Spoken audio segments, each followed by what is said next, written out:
more. Those of you who are here will take really good care of you because it's a smaller group of you.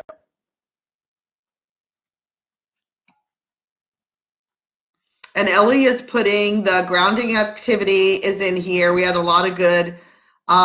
We can share some of the information from this morning. We had a lot of good activities that people did. So if you're new, put your activity in here. If you haven't, put your stuff in.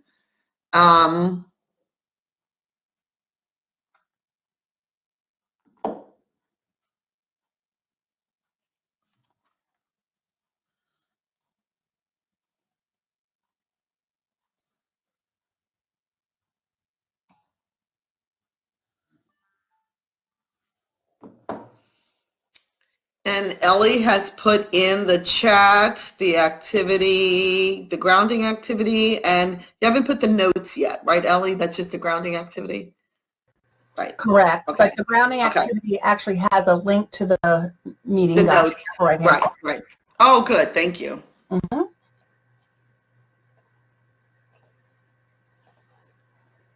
Nope, it won't work.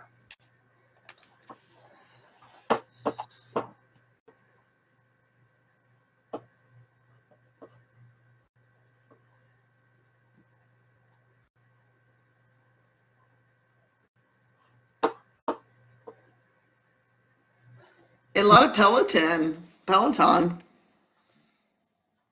I saw that this morning too. What's power dip? Who put that in? I don't know what that is.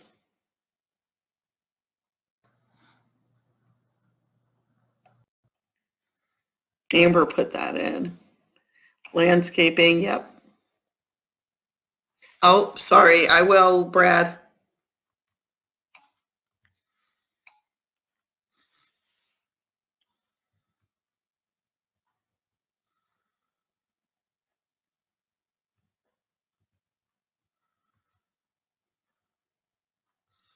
Okay, we'll give it about 1 more minute and then we'll all get started.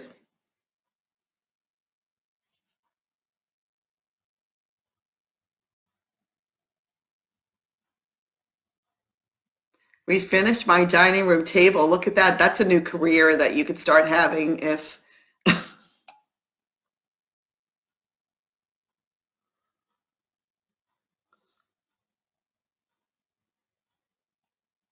and dropped the oldest baby off at college.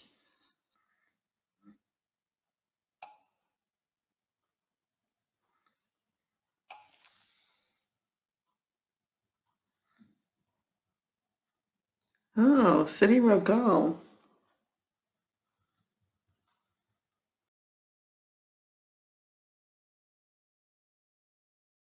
$12:30, so we're going to get started, and people may just pop in as we're moving through this.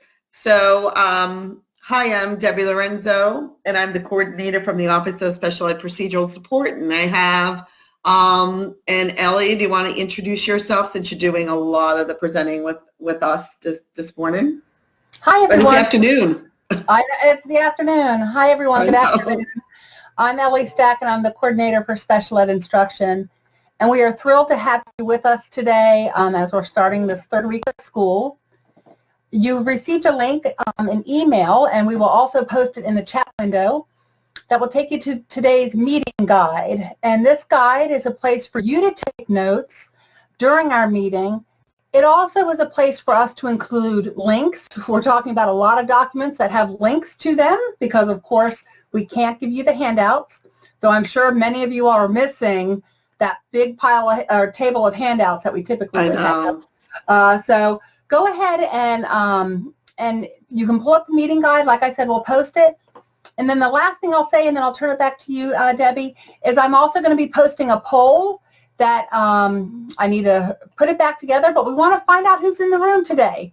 So that's going to be showing up in just 2 seconds, and let us know who's here. Thank you, Ellie.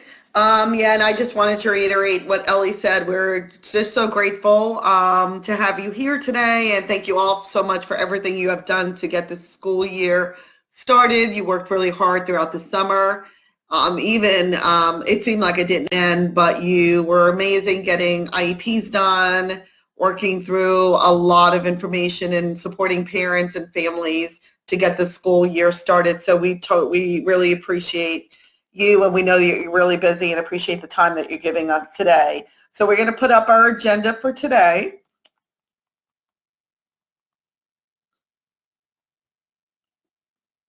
There's the poll that Ellie was talking about, so you let us know who you are in the room, and then we'll advance the slide to the next slide.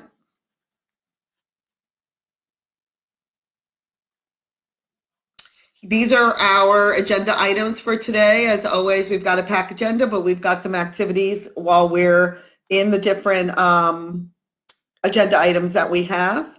And I am going to, if we can advance the slide, and then I'm going to have Dawn Azanar or Jennifer Smetic, I'm not sure who's going to present right now.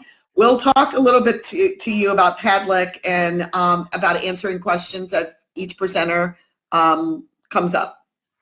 Thank you so much, Debbie. As Debbie mentioned, I'm Dawn Azanar. I'm the acting PSL for the Hayfield Pyramid, and my colleague on this will be Jennifer Smetic, who is the PSL for the Annandale Pyramid.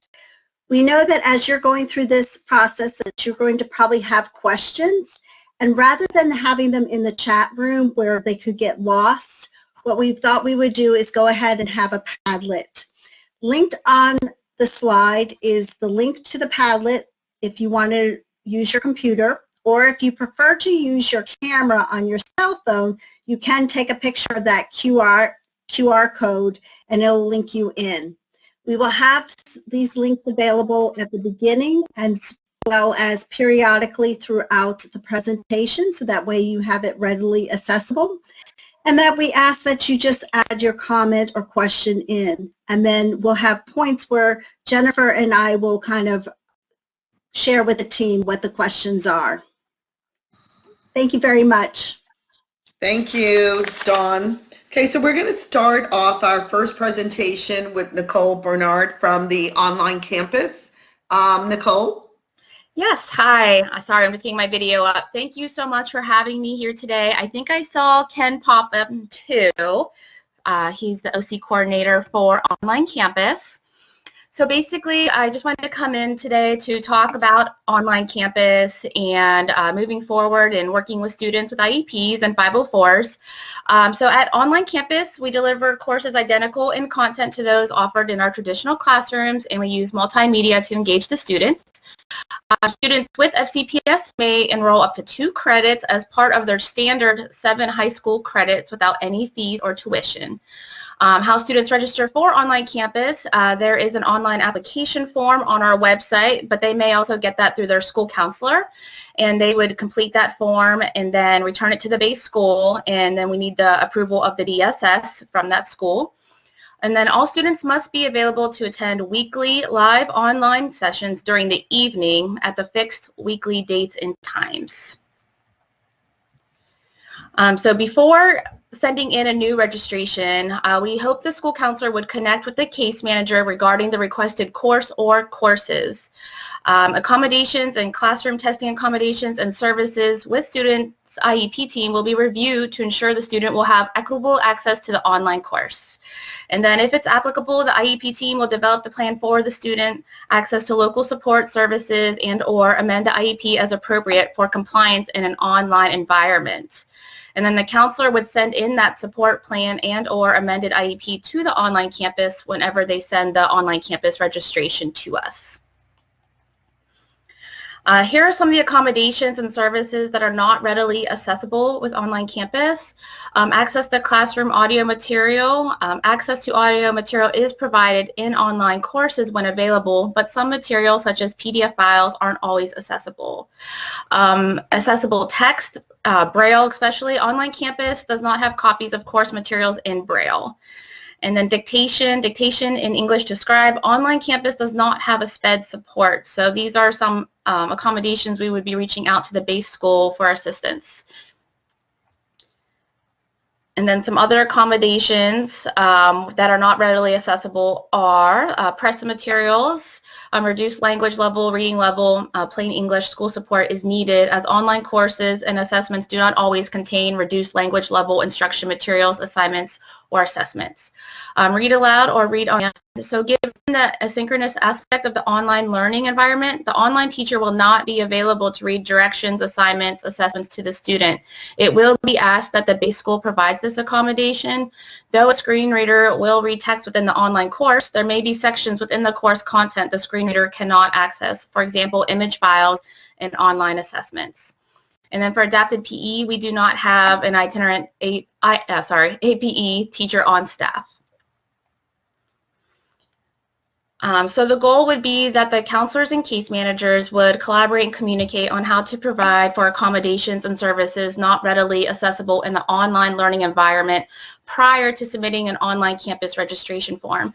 So academic advising begins January at most high schools. So if the student is planning on or considering an online course, it would be the goal for the school counselor to connect with the case manager to talk about this course request and to ensure that the accommodations would be accessible through online campus.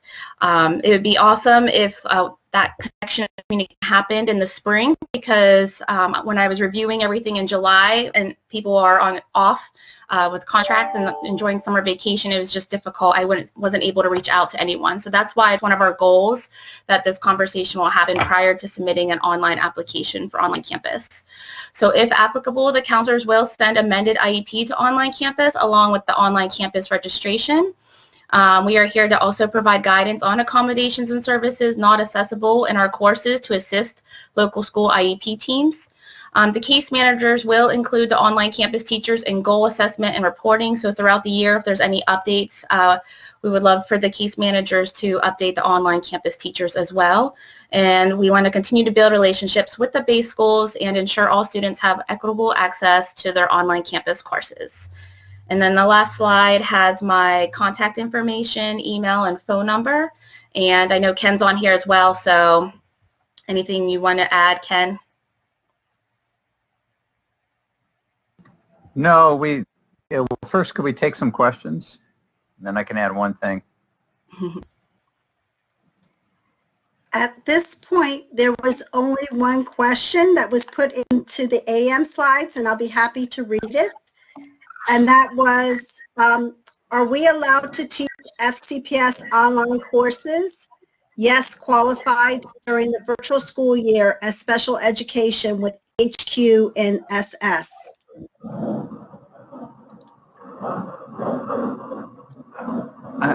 I didn't understand the question. Can you say it again? I would be happy to.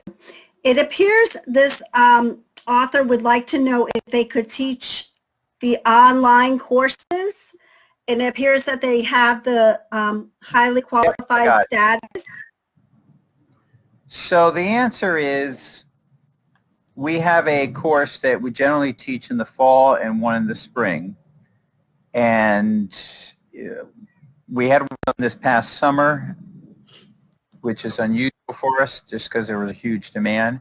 So that's step one. Step two is we have to then have kids. So Nicole mentioned that students can start signing up through at the beginning of January for summer school through, I think last year it was June 12th, the end of the second week, basically the end of school. And we can't hire a teacher for summer or for fall until we have the kids first. So we have to kind of anticipate where the needs are. So for example, the core classes, we don't have a lot of kids in the summer, maybe one or two classes a grade for, say, World 1, World 2, etc. PE, we're off the charts. Math, we're off the charts. Honors geometry. And then we kind of reverse during the school year. Well, we're off the charts in English, off the charts in social studies, but a lot fewer PE and a lot fewer math, for example. So when we anticipate we're going to have a need, like I anticipate I'm going to have another 6 sections of PE next summer, then we interview ahead of time and we kind of line up people. So 1, take the class, 2, send your resume, 3, we interview, 4, we got to wait for the kids. Other questions? That was our only question for this content. So then I have one other thing, if I could, and that is, it is really, really helpful for us if the case managers can reach out to our teachers just as they would to any teacher and say, what's the update on little Ken Holla in your class? Most of our teachers do not hear from case managers. And when I've reached out, the answer is because they thought we had a special ed person. We don't have a special ed person. Now, if a student is struggling, Nicole is going to reach out to the counselor and find out who the special ed person is. But I'd like to, we like to kind of beat that before it happens, to have all the items of support in place. And I'm not talking about the read aloud kid. I'm just talking about the kid that might have extended time, which we can obviously handle easily. But it's really helpful if those people, and whatever the timeline is, reach out to all the teachers each quarter, just as they would do in the base school. And of course, Nicole has her email up there. You can reach out to Nicole. You can reach out to me and ask questions offline, or we can meet with your departments if you find that more helpful. And I think the last thing, with no more questions, is we really appreciate all that you're doing. The online campus years ago was kind of an elite institution, if you will. It was just the kids who did really well, and now or really well, who had took an extra class or something like that. Now we look exactly like any school in Fairfax County. I mean, we have kids who need, say, 1 out of every 5 kids have an IEP, a 504, or an EL kid. And so those kids, as you know, deserve the same kind of structure with us as they do in the base school. The difference is we have a staff of 9 that handles, we now have 2,500 kids this school year. And we can't possibly do it alone. So Nicole is our only counselor. We have no assistant principal. We have no special ed. We have no EL person. So anything that you guys can do really helps us, starting with the case manager. And I appreciate your time today. Thank you so much, Nicole and Ken, for coming in and presenting on the online campus. So our next topic that we're going to move to is data collection. And we have Courtney, I believe Brad, Jacqueline, Tina Wilkerson is here as the coordinator for ABA services. And you can add Brad and Jack and Courtney, who else is going to be presenting from your team. So I'll turn it over to you. Hi, everybody. I'm Courtney Wolfson. I'm an ABA coach working out of the Applied Behavior Analysis Department. I'm going to get us started by talking about how we can collect meaningful data through virtual learning, including both synchronous and asynchronous learning.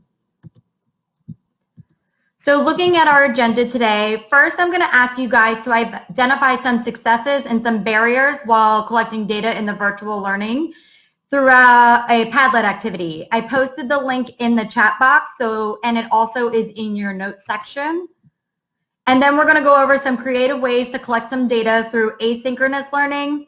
We're also going to look at how you can collect and conduct assessments and data through synchronous learning, and then end with some additional resources and tools. So let's go ahead and get started. So you'll see in the chat box the link to the Padlet. Take a minute or two and indicate some successes and some barriers you have experienced while collecting data in virtual learning.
Okay, I'll leave that up there for a little bit and we will come back to that. So thank you for filling that out.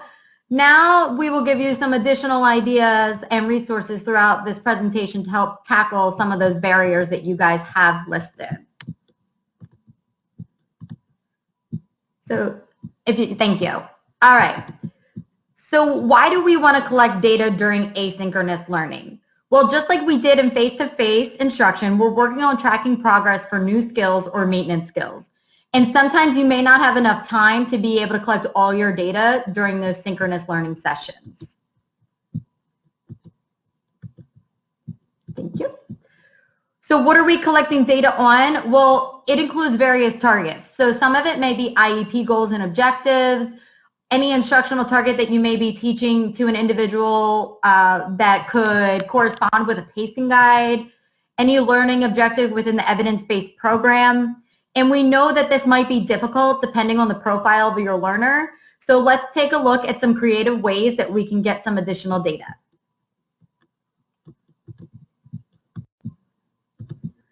So some of these tools that you see on the slide, you may have already used for some alternative assessments such as the VAP. Well, they can also be used to collect data on progress monitoring skills throughout virtual learning. You can have a student or caregiver take pictures or screenshots of a skill or a behavior. They can record a video if the skill or behavior lasts for a period of time. Just like if they're working on a work task or maybe a life skill such as making a bed. You can also have them submit a permanent product, which can include forms or surveys within the Google Classroom, completing an activity on Boardmaker online, an assignment or an assessment to a student if you are one of the pilot programs that is using Schoolology.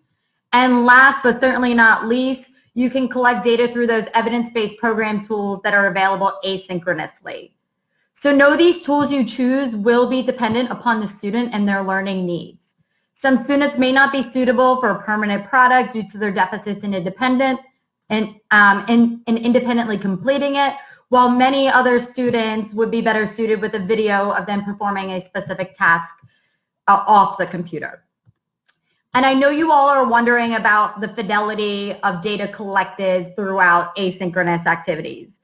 And before doing this and before assigning these tasks to your students and their parents, I would have that conversation with them and include their parents in that and explain the importance of getting the most accurate information without additional assistance from them. This will help you identify where a student is currently at, where they might be struggling, and what skills they are starting to demonstrate.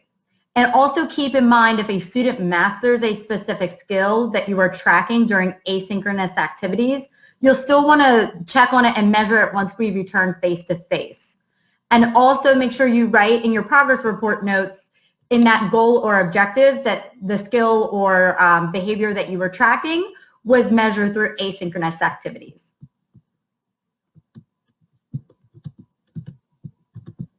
So now when can you gather this information? Well, you may assign asynchronous learning activities for Mondays when students are not in virtual learning, which will help prepare them and get ready back to face-to-face learning.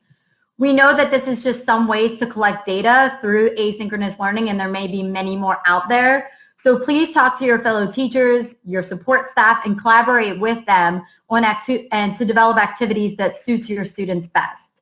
Now I'm going to turn it over to Summer, and she's going to go over data collection throughout synchronous learning. Thank you. Thanks, Courtney. So Courtney's already shared with you some really important tips and considerations when collecting data asynchronously on our students. So I'm going to share a little bit with you about asynchronous data collection. So why would we collect data asynchronously? Well, we know that we are in a new instructional environment with our virtual learning. And so we know that we need to then track progress on new skills that students acquire, on their maintenance of skills, and ultimately, have some current and accurate baseline data. Next slide, please. So what data are we collecting synchronously? So we might be collecting data around informal assessments, progress monitoring tools, and ultimately collecting data around students' IEP goals and objectives to monitor their progress around those areas of targeted need. So how are we going to collect this data synchronously? And so this is where, we really have an opportunity in a variety of synchronous sessions, whether it be, maybe we do a conference with a student, one-on-one or individual in an individual session where it's the teacher doing a cold probe on a student or asking them some specific questions or utilizing some sort of more formal or informal measure to collect data. So you might have a teacher in that situation where it's just the teacher and the student. You also similarly might have an IA that perhaps has been trained in data collection techniques and or a research-based program that might be administering some form of progress monitoring. So that might happen in a small group where you have just several students and a special ed teacher. You might have the teacher teaching and an IA taking some informal data around how the student is performing in the virtual environment. Maybe they're monitoring the chat, maybe they're monitoring the emojis or the tools. So there's different ways that both the teacher and the IA can collect some data either in an individual environment, a small group, or even a whole group, or a general education classroom setting. Similarly, we might be collecting some pictures or samples of work that the students are doing synchronously. You might have some parent reporting. I know Courtney touched a little bit about that as it relates to, partnering with our parent and just ensuring that we're documenting that if we are getting parent reported data that we have documentation that indicates that that was a parent report. And then ultimately all those permanent products that we can get during these synchronous learning sessions. So you're going to have Google Classroom work, forms and surveys. You could use Boardmaker Online. I know a lot of schools are using exit tickets, or a variety of other things that are happening during synchronous learning that you could utilize to inform your data and measuring students' progress around those areas.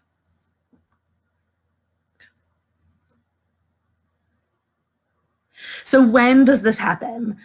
Synchronous data collection can happen in a variety of different ways. It can happen on Mondays when you have the opportunity to schedule time with the student, either in again, that individual session, a check-in, or a small group.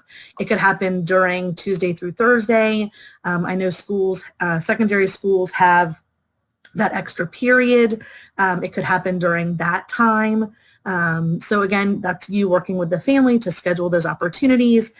Also, it could happen, again, if you are working with students during a small group, during a class, or a breakout session at that time, you could be collecting data in that type of synchronous environment as well. And then again, thinking about that transition back to brick and mortar. So the work that we're doing to collect data around how our students are performing virtually, we ultimately want to make sure that there's a seamless transition when we do head back to brick and mortar. So thinking about as our teachers are creating their data sheets and utilizing certain tools, that they're able to then use those when we head back to brick and mortar. And so I'm going to talk a little bit about kind of organizing our data collection tools on the next slide. So this is these are two examples of a data binder.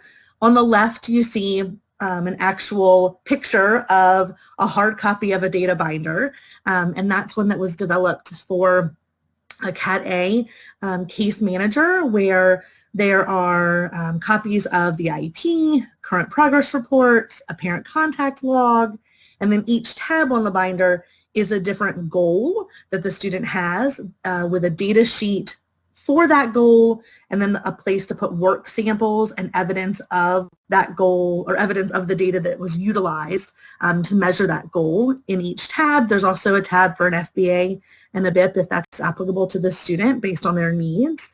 And then on the right, you see a table of contents, and that's the table of contents for a data binder from our AVA office. So you can see all of the different items that they have organized into, again, that physical binder, but because we are in a virtual learning environment, we know that a physical binder might not necessarily be something that you're able or your case managers are able to create and utilize for monitoring their students' progress. So over on the far left, you see 2 student folders, and those are actually, that's a screenshot from my desktop. So I have individual student folders where in the folder there are copies, a PDF of the IEP, a PDF of their progress report, a PDF of any of those data samples or pictures or videos that you might be collecting either during synchronous time or asynchronous time, and you can put it all in that virtual or electronic folder, if you will. So I know that's on the desktop. There's other options that our teachers have for storing that type of student information in a secure manner, like using your backup H drive, your school team drive, a flash or an external drive is another way to electronically kind of organize all of your students' data. So the next slide also shows, again, just as an example of a data sheet. That's for a writing goal, and you see the different writing prompts and then the data attached, and then ultimately the work samples that would go along with that would be attached behind that data sheet. There was one other thing I wanted to mention as it relates to Brigance. So just as before, the criterion reference Brigance is required to be administered in the fall and the spring for all students that are accessing the adapted curriculum. Specific subtests are currently available on Distance Learning 24/7 on the site in the adapted curriculum folder, and their training for Brigance and other informal assessments is also available on the adapted curriculum Google Classroom, and I'll put the code to that in the chat. And then standardized Brigance will still need to be administered in person, but there is some flexibility with that criterion reference, and I'll make sure that I put that information in the chat for you guys. All right, thank you, Summer. And my name is Brad Bartasevich. I am with Behavior Intervention Services. So I'm just going to quickly go over where you can find resources to help support you guys with data collection. So if we can start off with clicking on the Special Education Instruction Resource Hub. This is kind of like, if you're thinking about the main structure where you can find all sorts of awesome information, everything from program-specific information, how practices, specific links to the different offices from central office support, so through Behavior Intervention Services as well, and due process and eligibility. Lots of information, as well as you can see a link for our data collection, which you can go to from this section or on our slide, which is going to take you here. This is a data collection hub that's been combined from all of our offices. So you can early childhood, special education, from PAC, preschool autism. Our high incidence team has put in data collection sheets, as well as our low incidence, our Cat B, our all program. Each one of those, and again, you're going to see a lot of crossover because a lot of the data that we do collect is a crossover between, but you're going to be able to find, so if it's, IEP data sheets that you can use. When it comes to behavior, there's actually how sheets where it actually gives you a little quick information on how to do it, but then also different types of data collection. Some of them are editable, some are more PDFs, trying to give you guys lots of different options. Switching back to our main, and then we could also go into our progress monitoring in the virtual setting. And this, what you're going to be able to find is all information that's going to help support you and additional links to help support you as you're going through progress monitoring for your students with IEPs. So it's a great resource. You're going to be able to go through all those. It's broken down by different areas of instruction. It's a really nice place that it's like, again, we're trying to make it so it's a one-stop shop. You can go to these places to get all the information you would need to help support you with either synchronous or asynchronous data collection. So if we could switch just to the successes and barriers, and maybe just to take a minute, we can look at some of what you guys have been putting on our Padlet.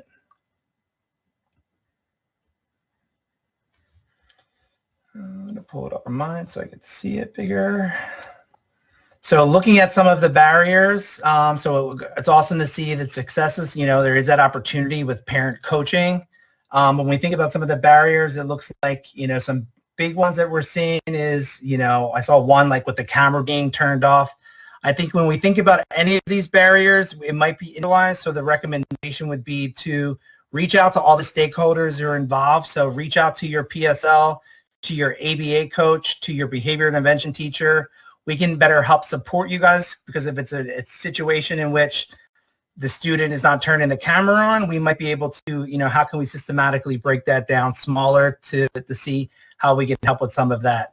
What is it going to look like for parents? If parents are involved helping collecting the data, difficulty to complete fluency checks. So I think all of those things it'd be a nice time to reach out to your central office support. So like I said, it might be a combination of your adaptive curriculum and ABA coach, or it might be a combination of your behavior intervention teacher and your high incidence office special education instruction teacher assigned.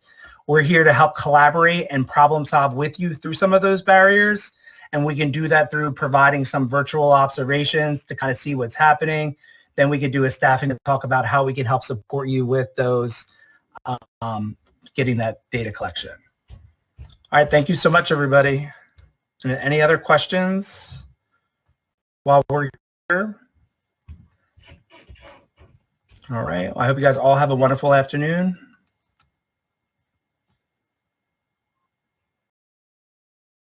Okay, thank you. So Dawn, there were no questions for the data collection group?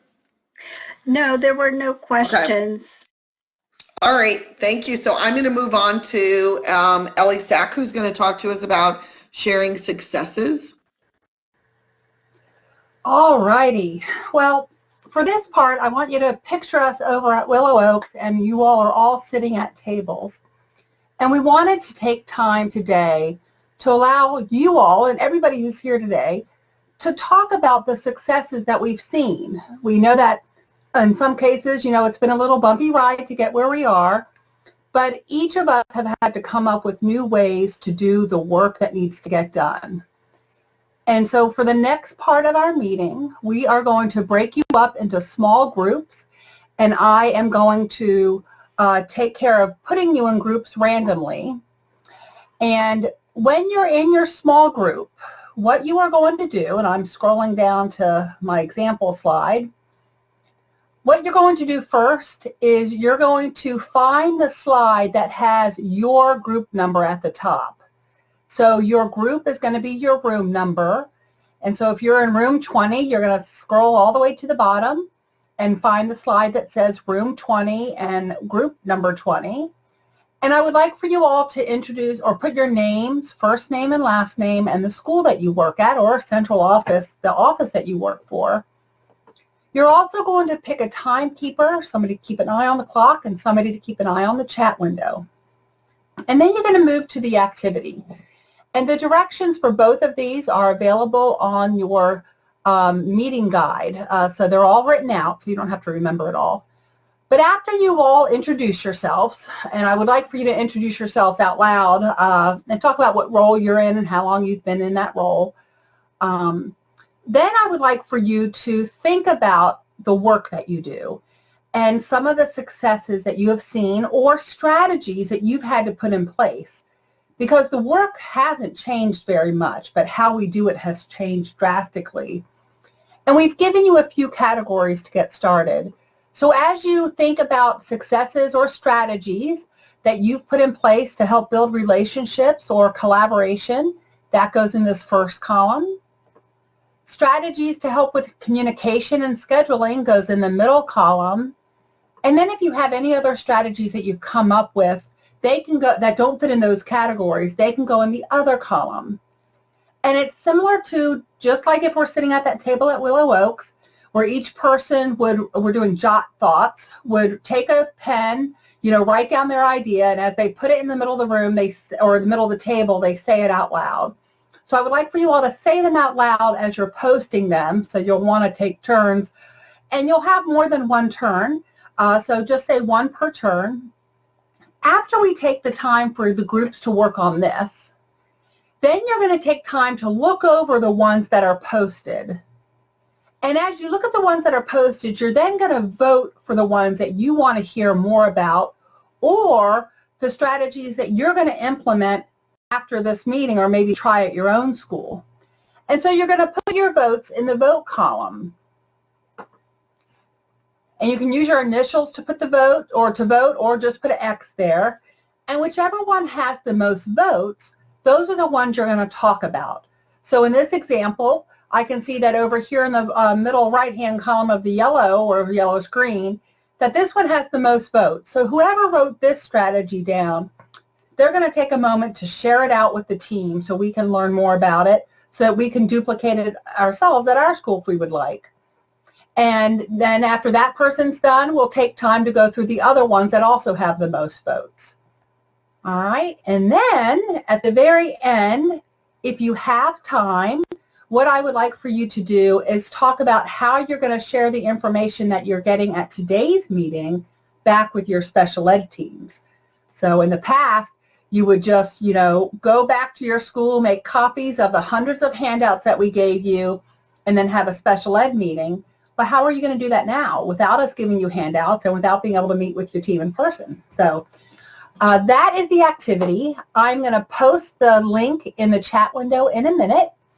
But while I'm getting the link and I'm setting up the breakout rooms, I just wanted to find out if there's any questions before we break into those groups regarding how you're going to do this.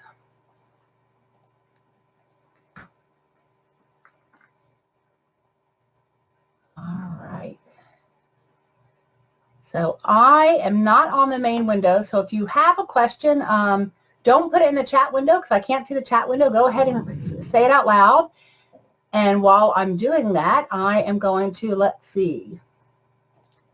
I see how many people we have, and I know how many people I want in each group. So we are going to, okay, I'm going to go ahead and put you in breakout rooms now. Please go ahead and do the activity, and I will be giving you a heads up when I'm about to pull you back to this room. All right, and here we go.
All right.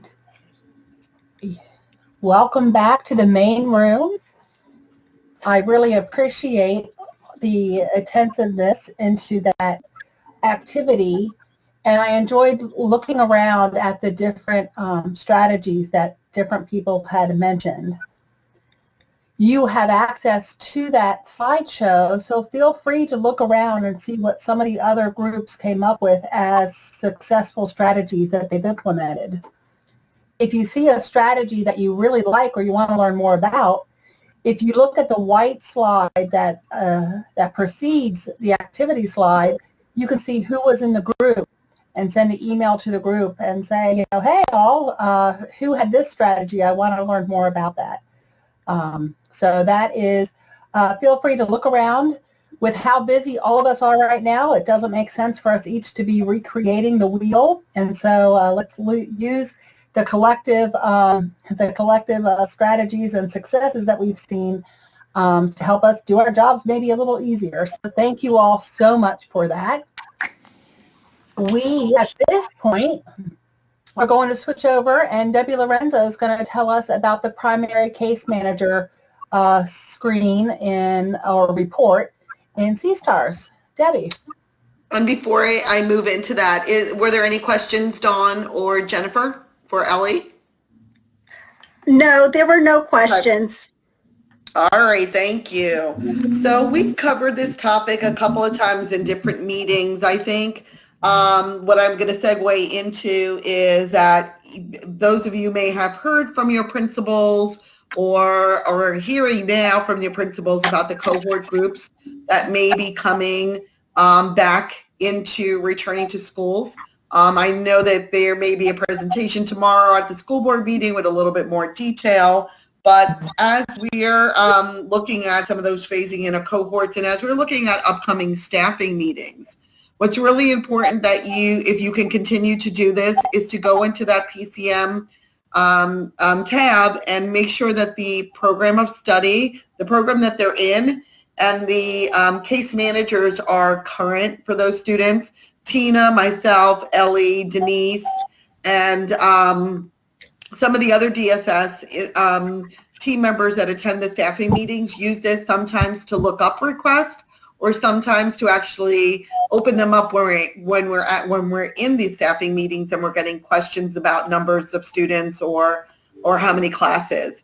Also, we're using this as we develop and we look at the cohorts for the students who have selected in person. It's been helping to start those conversations and taking a look at that information. And then it could be helpful when your principals actually come to you and start asking direct information about the different groupings. So just wanted to bring that to your attention. And really, it's been such a help for this for us as a team, having that tab in CSTARS, and actually we can run reports from it. So that's been really great too. So unless there are any questions, I'm going to move to Janelle Ellis, who is going to present to you on some CTS updates in this session. Great, thanks, Debbie. You're welcome. I'm Janelle Ellis with Career and Transition Services, and I just have a few items to share with you. And some of the things that I'll reference are in the notes document that you all have. You don't have to look up those things now and there, but they're there just for additional information. And I'll reference that for a few of the things that I'm going to go over. But to save time, I won't go into them here right now. But the first thing here is the career portfolio, which is that white folder that's usually in each student's special services file, or sometimes it's in the ETR, with the ETR in their office, just depends on the school. That folder is transitioning to an electronic format. So the career portfolio is the folder that's used to store all of the student documentation related to transition planning. And it's a good way to ensure that continuity from year to year with the transition plan. It helps to develop it every year. So we've created a CTS, Career and Transition Services folder for all middle and high school students within Naviance. And in your notes document that I mentioned earlier, for this meeting, there is a link to a 2-minute video that will show you how to access the folder, what goes in the folder, how to upload things into the folder and whatnot. So ETRs do have counselor access to Naviance, and they can upload into the folder, but so can teachers and case managers who have access to Naviance for their students. So just as a reminder, the types of documents that go in the folder are anything career skills documentation related, such as like certificates maybe from CTE, courses that are taken, the community work experience summaries that are completed for all students who work on the job sites with our employers, job coach reports, employer evaluations, and more related to self-determination, interest inventories, and whatnot. So that is outlined in the video. There's no expectation that the contents of each student's hard copy career portfolio that currently exists, that those documents be uploaded into the new folder, electronic folder, but just going forward, documents should be uploaded. So middle schools will not receive the white career portfolios in the Pony this year. The expectation being that the transition assessments and such will be uploaded into Naviance. So I am going to put a link to where the Naviance information is. The Naviance holds that academic and career plan that's expected of all students in Fairfax County Public Schools. And if you go to this link, this is in instructional services, counseling, college and career readiness, and then the academic and career plan. And there's training, there's an orientation, there's a frequently asked questions guide, and things like that. And to log on to Naviance is now, this year, just started, is the same as your FCPS login for everything else. So that's helpful. It's not a separate login like it used to be. And Central Office has identified one of our resource teachers as the primary contact for middle school transition support. So Maggie Contreras, she's one of our job coach supervisors, and she's going to be acting as a liaison for middle school transition support. Her contact information is also in the notes document that you have. And she is available to answer questions from both staff and from parents, and to provide training as well to middle school special education staff around effective transition planning. She can also coordinate with our employment and transition representatives in the high schools to plan training for the middle school staff if requested, so for like your feeder high schools. It's important for all special ed staff to understand why transition services are part of the IEP process at age 14 or 8th grade. And Maggie is a good resource to help build capacity among the middle school teachers so that they can share this transition information with parents when asked. We won't be having any students participate in community-based work experiences while the division's engaged in this 100% virtual instruction. Last year we did have over 1,000 students participating in community work with almost 400 different employers in our area. So as you can imagine, it's not a simple task to bring this back to that level immediately under these conditions. So we are working with employers, we're maintaining contact with our employers, we're surveying interest, and we will most likely need to reestablish and also establish new employer partners when we're able to resume this important aspect of our career development courses. So that is a work in progress. I'd like to encourage you too to take time to visit our and encourage your instructional staff to visit the CTS Resource and Curriculum Hub. The link is provided for you in that notes document. It's also, our CTS Resources for Staff is also linked through the ISD Curriculum Hub and through the Special Services Curriculum Hub as well. So you can find the Career and Transition Services link there. There's a lot of information and a lot of things being added on a daily basis practically. So if you want information on transition assessment, you want information on adaptive curriculum career classes, on standard curriculum career development classes, on self-determination, and all of those things, those are on that page. And then also in your notes is a link to guidance around ETR services for our alternative programs. So it includes a list of which of our 2 ETRs are aligned with all of the alternative programs. So students who are placed through a hearings office are entitled to ETR services in their IEP, while students who are electively placed in an alternative program may have consult ETR services. And the base schools are responsible for completing the IEPs for students assigned to the interagency services sites, but the ETRs can help you as needed for sure. And you'll also see a link to our 3-tiered service approach to ETR services. So that's a helpful guide for you to determine how and when ETR services are accessed in all schools for students with IEPs. Okay, and in the next slide. So every year we provide data at this meeting on the results of our indicators 13 and 14, and indicator 13 requires compliance around effective transition plans that meet certain criteria, and then indicator 14 looks at student level of engagement 1 year after graduation from FCPS or exit year. So this slide shows the results of indicator 13 reviews for 2019-20. Post-secondary goals that are non-measurable or irrelevant to the career goal, that remains the primary reason why transition IEPs need to be amended. But by the way, this has steadily been improving each year and was half the number requiring addendums from the previous year. So that's good progress. And most IEPs, the 4%, most IEPs that were not held within the annual due date for 2019-20 were scheduled to be held during March, early March, when schools closed abruptly.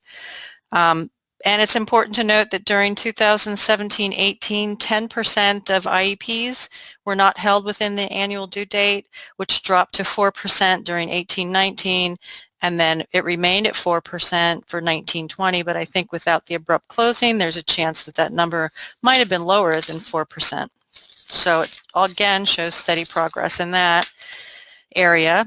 And then indicator 14 is the next slide.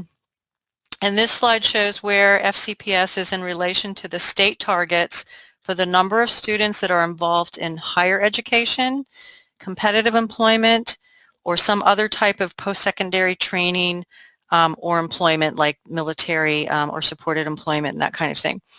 So you'll note that FCPS, we met our state targets and our response rate was high, 997, due to the tenacity really and the effort of our surveyors.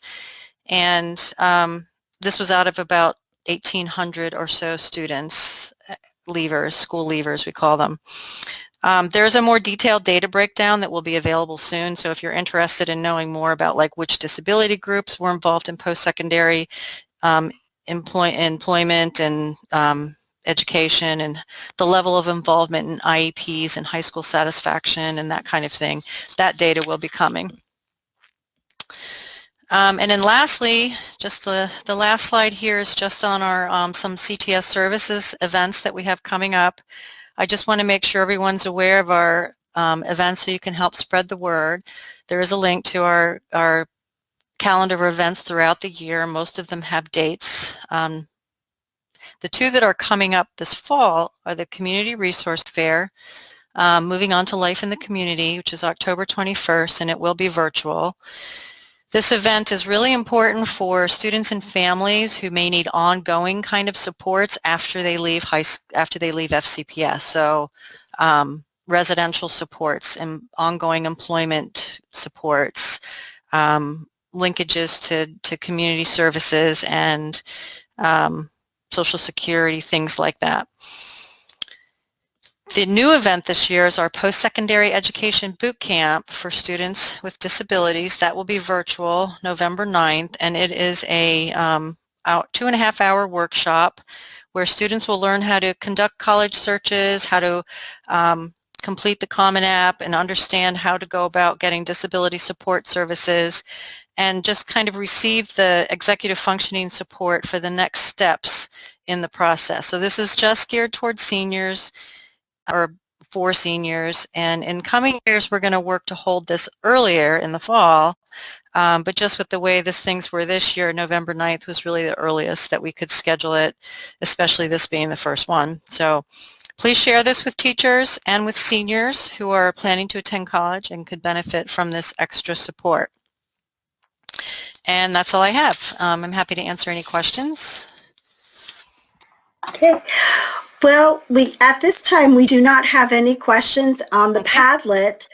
However, Jennifer Smittick was nice enough to put in your link on the Padlet so teachers will be able to reference it in the future. Great. Thank you. Thank you, everyone. Thank you, Janelle. So what we're going to do right now is we're going to take a 5-minute break. So let's stretch our legs and just run and get something to drink. It's the restroom.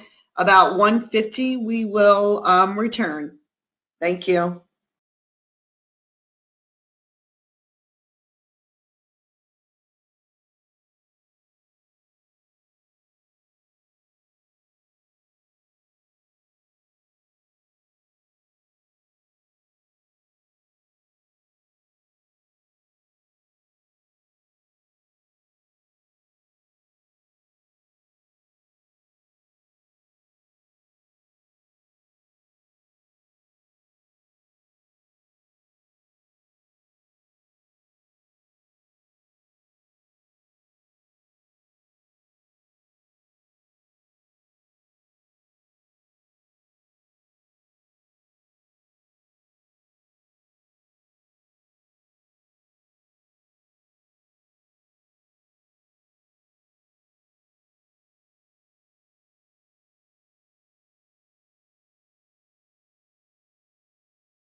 Okay, everyone, it's 1:50, so we're going to come on back. Let me show my video. So the next section that we're going to be looking at is we're going to give you a high-level overview of the recovery services. We do have a document that's coming out. Angelina is going to present with me, and she'll present part of this. So I'm going to spend some time today talking about recovery services and the IEP. We have drafted a document and have asked several groups to review and provide some input on this document. We've got principals who just provided input, and then we have the Office of Special Ed Instruction, Ellie, Tina, and their teams taking a look at it as well. This information in this document was adapted from the VDOE guidance document that we received. It was called VDOE Considerations for COVID Recovery Services for Students with Disabilities. I believe it went out a few weeks ago, and you may have the link to it. It's like a 19-page document. So what we've done is we've condensed all that information into a few, I think it's 6 pages now or 5 pages with appendices. It'll include the definition of the services, recovery services, a chart that will direct you to the data sources you will need and what you'll use for making IEP decisions, some FAQs to apply, and sample PWN, and a flow chart that takes you through some options for IEPs, and a Venn diagram that does a little comparison between recovery and compensatory services. And the link to the VDOE document is found in the note section that Ellie has put together for us today. So if you want to go back and look at it and refresh your memory, that is the document. And like I said, we had about 4 administrators on Friday look at the document, and we're hoping to finalize it. And once we do finalize it, we will do a recorded session, a recorded training like we did with the IEP guidance document. So that'll be coming soon, and that recorded training will help you work through the document with your school teams as you're looking at it and reading through it. So I'm going to just highlight some of the, as I said, it's just an overview of the information pertaining to recovery services that will help you as you begin conversations with your school teams. And just about an hour ago, there was a group that presented on data collection, and some of this information Angelina is going to go through with you. It's similar information that you're going to be able to use when you're making decisions for recovery services. So the next slides that we'll go through, we'll look at who should receive recovery services and the time frame and the data that you're going to be collecting. So this slide here talks about what is recovery services, what are they? They're additional services and supports to regain lost educational skills. During the development of the implementation of the TLPs, due to COVID-19 school closure, many students are likely to show some signs of regression or display some gaps in their learning when the schools reopen. In order to try to mitigate this regression and to close these gaps, we may find that many students with disabilities may need some recovery services. This means that COVID recovery services need to be considered for any student. However, it still does not mean that all special ed students or students with disabilities will require recovery services. It really is going to depend on the data that's collected across the 3 time frames that Angelina will talk about. You can move to the next slide. So as we talk about recovery services and whether or not it is needed, we will continue to refer to the importance of data. The data and its analysis will be used by IEP teams to determine whether or not a student requires recovery services or not. We need to remember that prior to determining the need for an amount of recovery services, each IEP team should consider data from a variety of sources. This includes data spanning the continuum of pre-COVID to the return to school. Therefore, IEP teams should use individual student progress data and data about FCPS offerings during COVID closure and upon return to school when considering services. So I'm gonna now turn this over to Angelina, who's gonna talk about the data sources that you'll be needing to look at as you're trying to determine in the timeframes whether for recovery services. Thanks, Debbie. Good afternoon, everybody. So as we think about this process, we're going to need to compare data from the several timeframes. We need to compare data from the beginning of school year 1920 through March. Then we need to think about the closure of schools, so March through June, and then again this return to school, which began just here in September. So let's go ahead and think about that pre-COVID-19 data. And this is going to be, as we said, that information from the start of the school year. Just as you would every school year, you're going to begin gathering and looking at data for students, whether it's formal or informal, prior to our closure.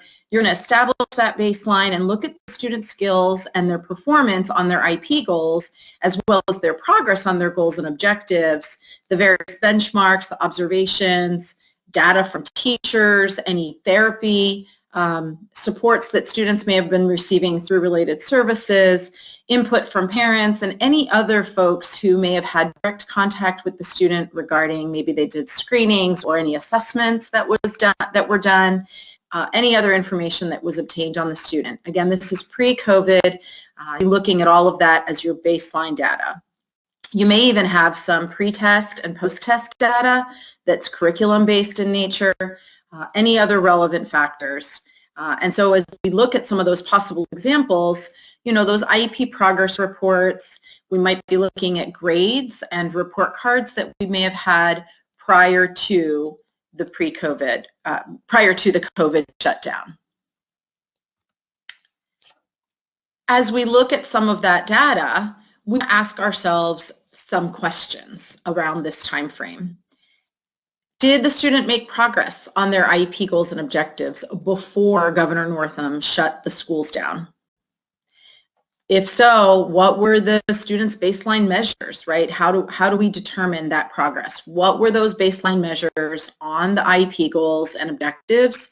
And we recognize you may not have those third quarter progress reports data completely as we would have preferred under normal circumstances. But what data do we have? What were we able to ascertain from the data that teachers were able to remember, that they may have had on them, that they may have gotten back into buildings to pull together? And then certainly recognizing we don't have those fourth quarter progress reports. We do understand that. But again, let's focus on the data that we do have and think about what was that progress compared to that pre-COVID, at that time of the pre-COVID prior to the shutdown. Then as we think about the closure, what documentation do we then put together and how do we put this into the progress looking at the student moving forward?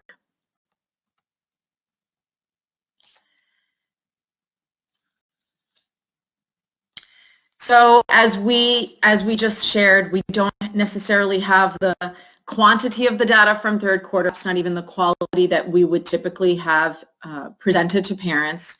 We certainly don't have fourth quarter progress reports, but we do have grades, right? We do have some data sources. We have whatever we have from the pre-closure, and then we do have the data that was collected during the actual closure. Through that time frame, through that remaining third quarter and into the fourth quarter, you were all asked to make sure that teachers were progress monitoring on participation in the distance learning. So the data that we're going to be looking at through the COVID closure is very similar to that pre-COVID data. We're going to be looking at observations and behavior data. We're going to be looking at informal screenings and assessments. Maybe we have formal data from prior to. Any parent input and observations that were made. The only difference we're going to see here is what if the student attended ESY, then we'll have that additional piece of data to consider. And certainly we also understand that student attendance during distance learning becomes a factor that would have been data that was new during the closure. We also know that for many of you, there are going to be students who transitioned from the middle school into the high school or from elementary into middle. That being the case, that may add a layer of challenge as far as how familiar you are with the student and what data you may have been able to collect. What we recommend in those cases is to reach out to the previous teacher if possible, the previous school, maybe your colleagues, other department chairs or lead teachers, and see what data you might be able to find. Get that information, come together staffing, look at your data that you do have, clarify it, get all of that in order, and then be able to proceed forward planning for meetings, which Debbie will cover with you in just a little bit here. As you're going through all of this process, please keep in mind, we always want to be sure we are holding the information that parents share with us with high value, of course, as we always do, that their input is regarded in this process during the distance learning period.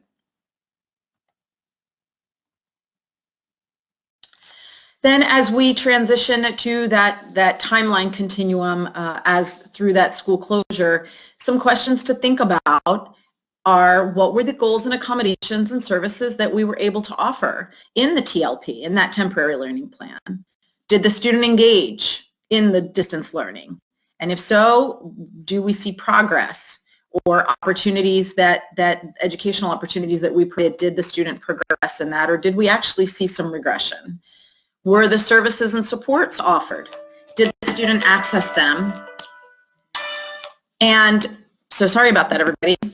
Did the student access them, and to what frequency? What services did they access? What services were we able to provide, and were they reasonable in light of the circumstances of the COVID as well as the student's individual learning profile? And we want to make sure that we are considering the educational model that was offered to all students. Did the student take advantage of the opportunity? Were parents refusing to send their child? Were the students accessible to us in order for us to provide the services? And how was that core content and specialized instruction delivered?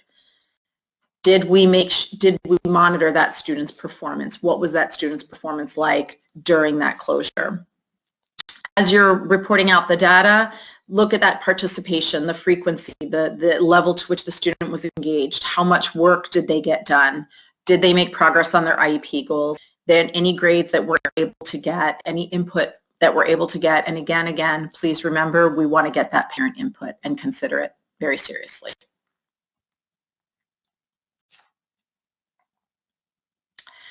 And now we look at the information in the present. First quarter, as our students have returned to us, we want to gather this new information again, as I said, just as we would in the beginning of any school year. We want to determine, does the student require some extensive review, or are they just right in there in that average space that kids tend to forget things and we provide some instruction and they're right back on track? Or do the students require that more extensive review in order to show us previously learned skills? And seeing consistent in their performance, or are we seeing inconsistencies in their performance? Are they able to show us some of the skills or all of the skills that were even during that pre-COVID closure from the beginning of last school? Thinking about all of that data. Again, looking at the similar data points, we want to look at whatever grades we might have, what progress they made on their goals, any assessments, benchmark assessments, curriculum-based assessments that we may have, those informal assessments, perhaps exit tickets, surveys, Cahoots, as was mentioned earlier. Summer shared with us some of those ideas on that data collection. Tests, certainly, whether they're unit tests or quizzes, any reading inventories or screenings, observations by teachers or related service providers. And again, thinking about if the student went to ESY, what about that ESY data? What did that tell us? And as we think about all of these things, what were the students' goals? What are the ways I'm keeping that data, which were shared with us earlier today? How am I assessing the kids? And am I seeing gaps? And if I'm seeing gaps, where am I seeing them? How am I addressing them?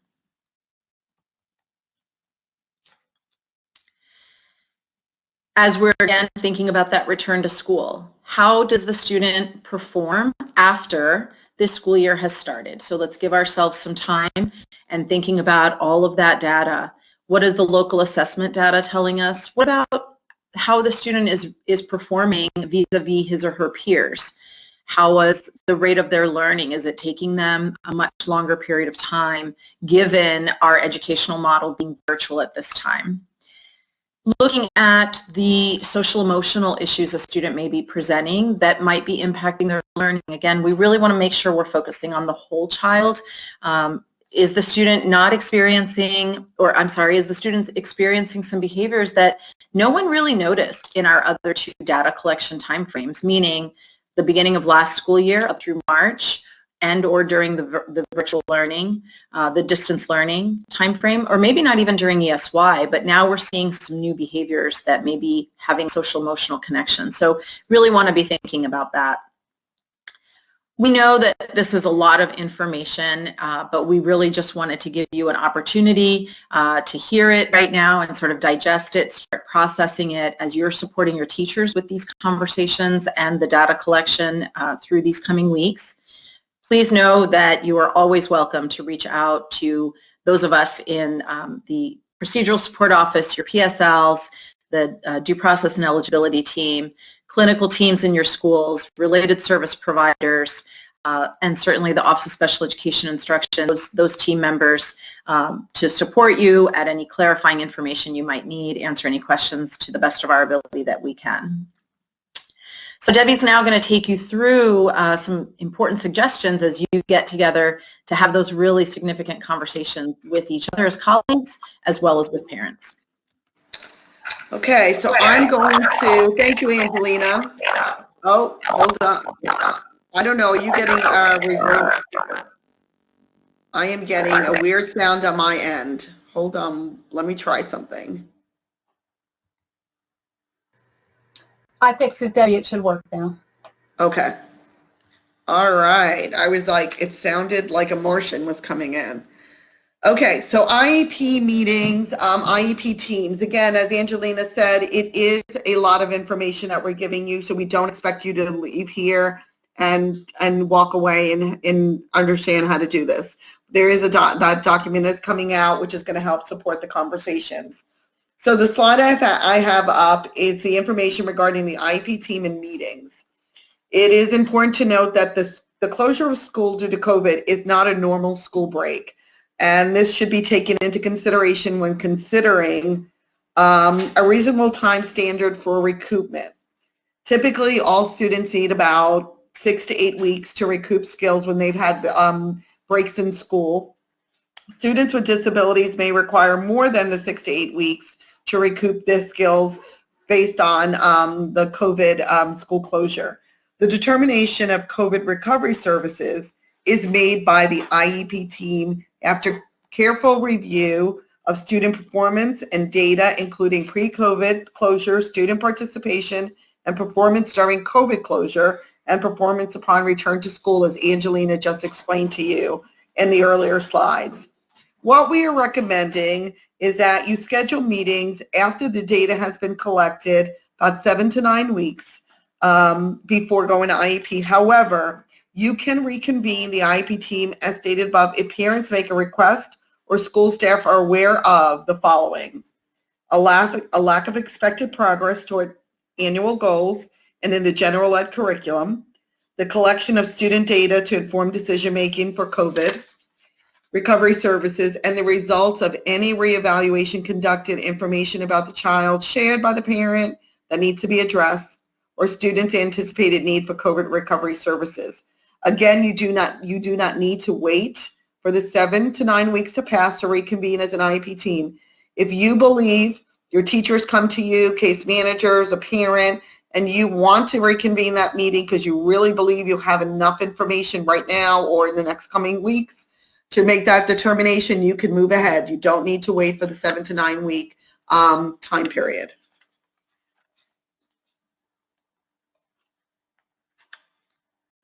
Okay, so what to consider if a parent makes a request for COVID-19 recovery services. So what do we do now? We can hold a meeting, or we can decide that we are not going to hold a meeting. So when a parent makes a request to discuss COVID recovery services, this must be treated as a request for an IEP meeting. So when you're responding to a parent request, what you want to do is acknowledge that request.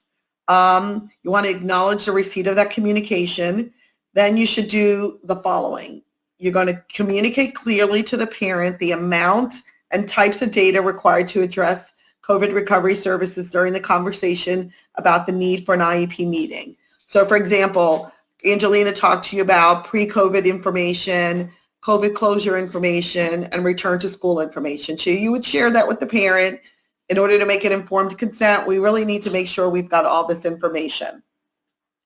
And then what you want to do next is you want to make sure that you're documenting that information on the parent communication log, that conversation that you had. I want to make sure that's on that log.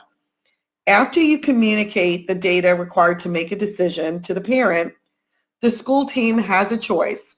They can either hold the meeting to hear the parent's request. So parents make a request, really think my child requires recovery services. You can just open up a meeting, listen to the parent's request. You do not need to make a decision if you're not sure at that meeting that you have enough data to make a decision as to yes or no. You can table it after the parents have discussed and say to them that you're going to continue to collect more data. Or you can talk with the parent in the conversation prior to setting up a meeting and say, we still don't have enough data available to make a decision. So we'd like to, if the parent agrees to scheduling a meeting in the future when sufficient data is available, that is fine. But you will need to document this clearly in a prior written notice. We have one sample of a prior written notice which we're going to be placing in the document for when we're actually refusing to meet, and that's the next thing I'm going to talk to you about. So this is, you're going to do a prior written notice if you all both agree still that you're going to wait, parents willing to wait, we're willing to wait as FCPS staff members.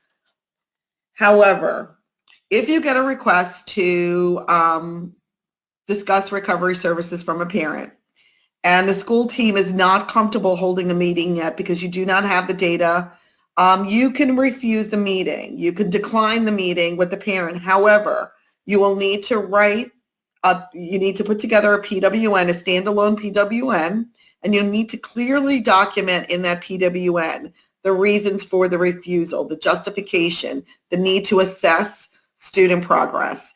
And that is a sample that we're going to place in the appendices of the document that we're putting together that's still in draft. So that'll give you a little bit of ideas of what language to use. And of course you can reach out to your PSL, reach out to one of us, and we'll help you with that documentation if that should be the case for your school.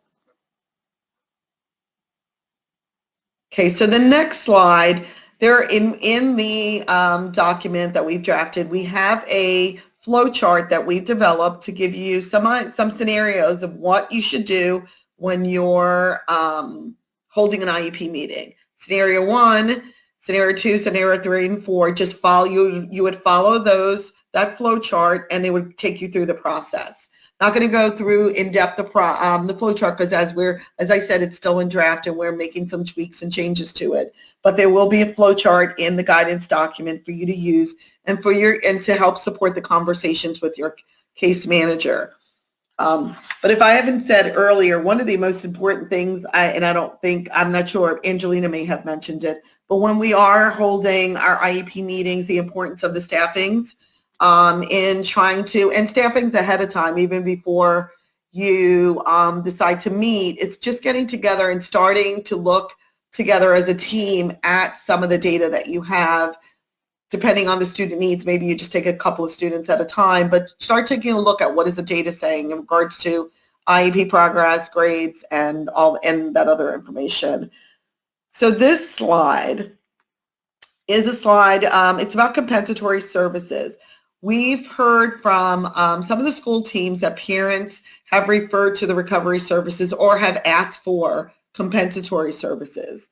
So in the appendix section of the document, we've also included, and we're still updating some of the information, a Venn diagram that outlines what makes compensatory and recovery services different and what makes them similar. And we have discussed in previous slides recovery service. We've discussed a lot of the components of recovery services in the previous slide. But what makes them different from compensatory services? When we're discussing compensatory services, school teams will use the same data to make the decisions for recovery. However, the reasons for providing compensatory services involves a denial of FAPE and or a failure by FCPS to provide the student with the services and supports outlined in their IEP. So very different from recovery services. If the parent continues to believe this is compensatory services, let them know the recovery services are similar. Try to work through that, kind of describe what recovery services are. When we are looking at recovery services, we are considering the services due to the COVID-19 pandemic school closure and not a denial of FAPE. So that's really important to remember. Ultimately, FCPS needs to make a proposal either way, whether it's recovery services or compensatory services. We need to clearly document in the IEP and the PWN whether or not we agree or are going to refuse either one, and then document that in the PWN. In either case, the parent still has the right to their dispute resolution dispute resolution options if they don't agree with the FCPS proposal. So either way, that's not going to go away. They still have that option. So I know this is a lot of information that Angelina and I have given you, but we wanted to give you an overview because we do understand that you have been getting a lot of questions from parents. Parents have been requesting requesting to discuss recovery services, and we just wanted to give you some information to work with while we're putting together this document that'll go out, and we'll hopefully send it out within the next week or so with the recorded training if we can. We'll try to do that as quickly as we can. But so wanted to give you a little bit of an overview. Do you have any questions? So I will ask Dawn or Jennifer if there's any questions for Angelina and I. We actually do. Oh. Sorry, Dawn. Take it. There is a question coming in right now. Okay. A much quieter group than our morning group. Yeah. Is it required to discuss recovery services for all students? If so, what would be the timeline to complete that? Okay, so we had said that you can, if the teacher or teachers believe that the student requires recovery services, or the parent or parents requested, then you must reconvene the IEP to discuss it. And I gave you some options. You either can reconvene when the parent makes the request. You can reconvene if you feel that you have enough data to support it before that 7 to 9 weeks, or you can wait that period of time to do that. So it really depends, and I think Angelina and I both said that not every student is going to require recovery services, but if we suspect that they may require it, it's our obligation to go to IEP and have that discussion. Angelina, I don't know, or Christina, if you want to add anything to that? Nope, that's perfectly right, Debbie. Okay. Any other questions that have come in? No, at this time there are no other questions. And I know this is a lot to take in all at once, but we felt the need to just give you at least some information as we are moving into the second or third week of school. All right, so what I'm going to do is I'm going to pass this off to Lori Dudridge. I believe she's back with us. And she's going to talk to you about the DP&E Corner and information about some of the new things that have come out in C-STARS. Thank you, Lori, for being here. Sure.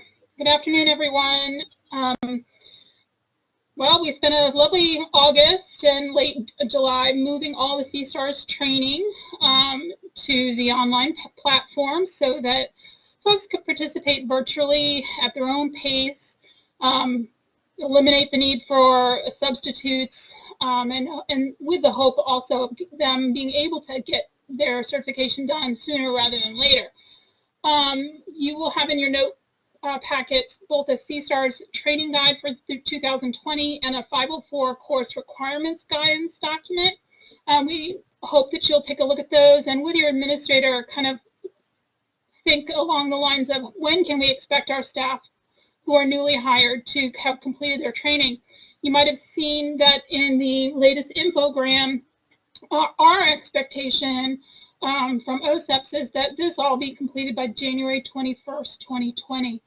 I think that the virtual platform is going well, and hopefully staff are accessing the tools that we've given them in terms of support, such as office hours on Monday afternoon and 21. That's right. Sorry. Or office hours Wednesday to talk about C-STARS training issues. The DPE website has the links for those office hours for support. We've had a lot of questions about hearing and vision screenings come through the office. We are extremely hopeful that once the cohorts start to begin to phase back into buildings, so too will our nurses and clinic aides.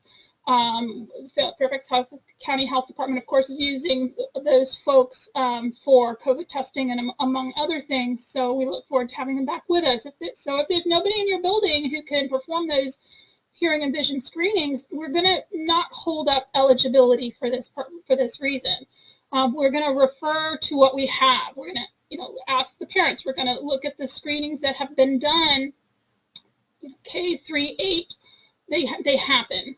We're going to make the best decision that we can, and we're going to document on the SSSC 10, the eligibility form, and the audit trail that we didn't complete this screening. And if everyone's in agreement, we can say, and we're not going to because we have sufficient information and have there are no suspected disabilities in these areas, or we may document that hearing and vision screenings will be completed at a later date, but we're not going to hold up eligibility for hearing and vision screenings. So hang in there, guys. Hopefully we'll have those clinic aides and nurses back in the buildings with our students soon. Moving on, we've been looking at a lot of present level of performance pages, plops, and we need to just remind everybody that those documents are really for documenting the students' present level performance. How are they doing in their educational environment, and what we propose as a team. And that those statements are written in objective, measurable terms, and that we're using appropriate data on those pages. What the page is not for is summaries of what happened, minutes of the meeting, and we're seeing a lot of that on our present level performance pages. And what it does is clutter the IEP, and then we get present level performance pages that are 20 pages long because we have documented so much stuff that really isn't relevant to the proposal itself. So think about the present level performance about this. You're documenting information about the student and what we're doing for the student. We're not documenting what the adults are doing. And we're going to make sure that we're documenting if a parent asks for something or the team is considering multiple levels of interventions. For example, you're thinking about a general ed team taught English class versus a self-contained English class, and you chose the self-contained English class. That selection, that part of the discussion, that proposal could go on the plot page. But the conversation about the team talk class that maybe the parent wanted their student to participate in would now move to the options considered section of the new embedded prior written notice, because it's not part of our proposal. And this is very much a shift for us. And it may take a while, but we want to make sure that we are catching that documentation of less is more on the present level performance page. And if you go on to the next slide, again, we want to make sure that we have clear information and concise language, and that we're documenting the whys of our decisions. So if we determine that a self-contained English class was appropriate, what's the data that we cited for that decision? And we want to make sure, again, that we're not documenting the minutia of the meetings, summaries of the meetings. You may want to also take into consideration that if you're documenting how a student is performing academically, you want to make sure it's not related to a goal. So if you have conversation about reading and writing and math, and you don't have a math goal, that's perfectly appropriate for the plot. But if you have reading and writing goals, that's where that data discussion should occur.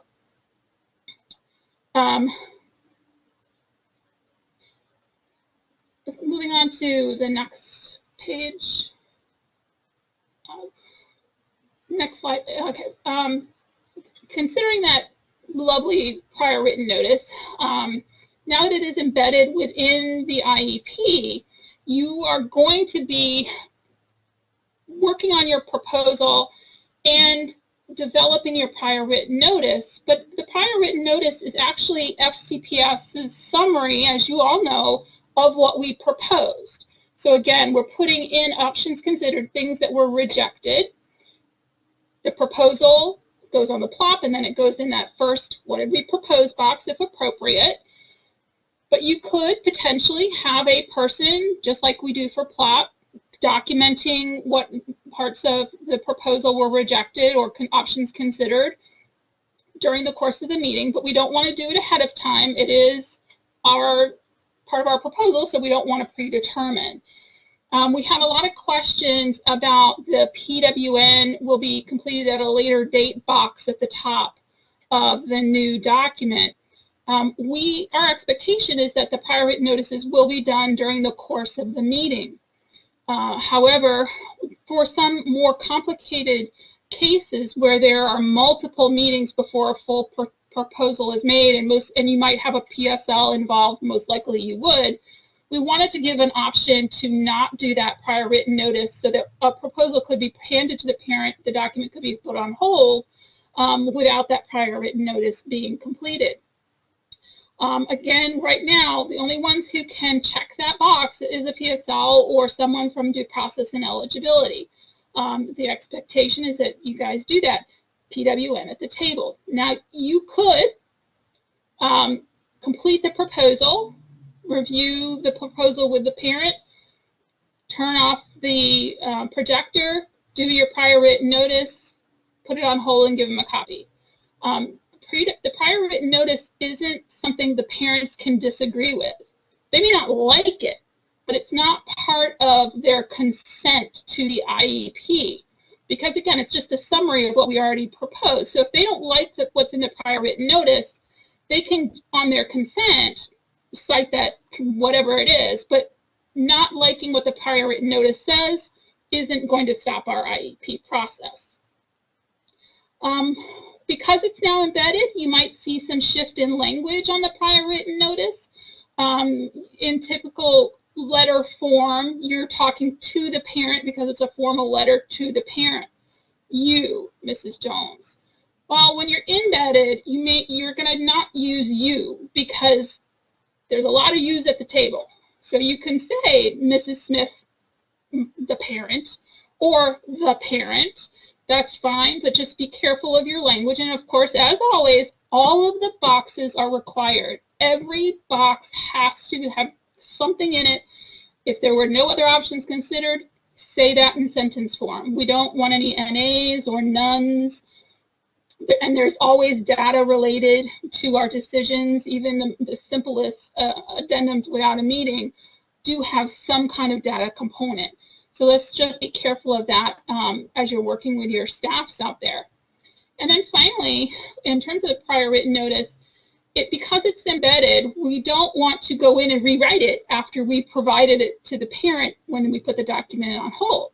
So if they return a consent decision that's very convoluted and you feel that you need to document the impact of their consent decision, whether it's a partial or a full disagreement in a prior written notice, you would go to the Documents tab and complete a prior written notice on the Documents tab to cite that just to clarify in other factors what the consent decision means for their student, referencing again what will be implemented.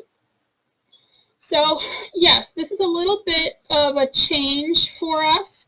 You know, we want to tighten up our present level performance pages, the plot, by only including information that is relevant to the student about their present level performance and the decisions we are making for the student's services, shifting our rejected or considered and not found to be relevant decisions to the PWN that's embedded, and again, making sure that we are, in either case, documenting very clear data regarding the decisions that we make.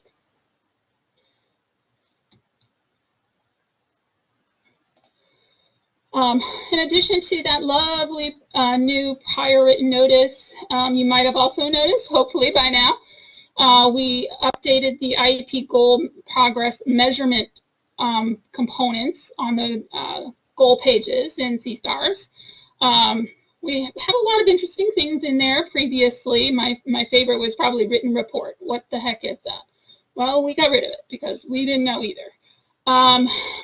Just a reminder, as you're documenting progress for students, if you select something like data sheets, you do have to tell us what that means.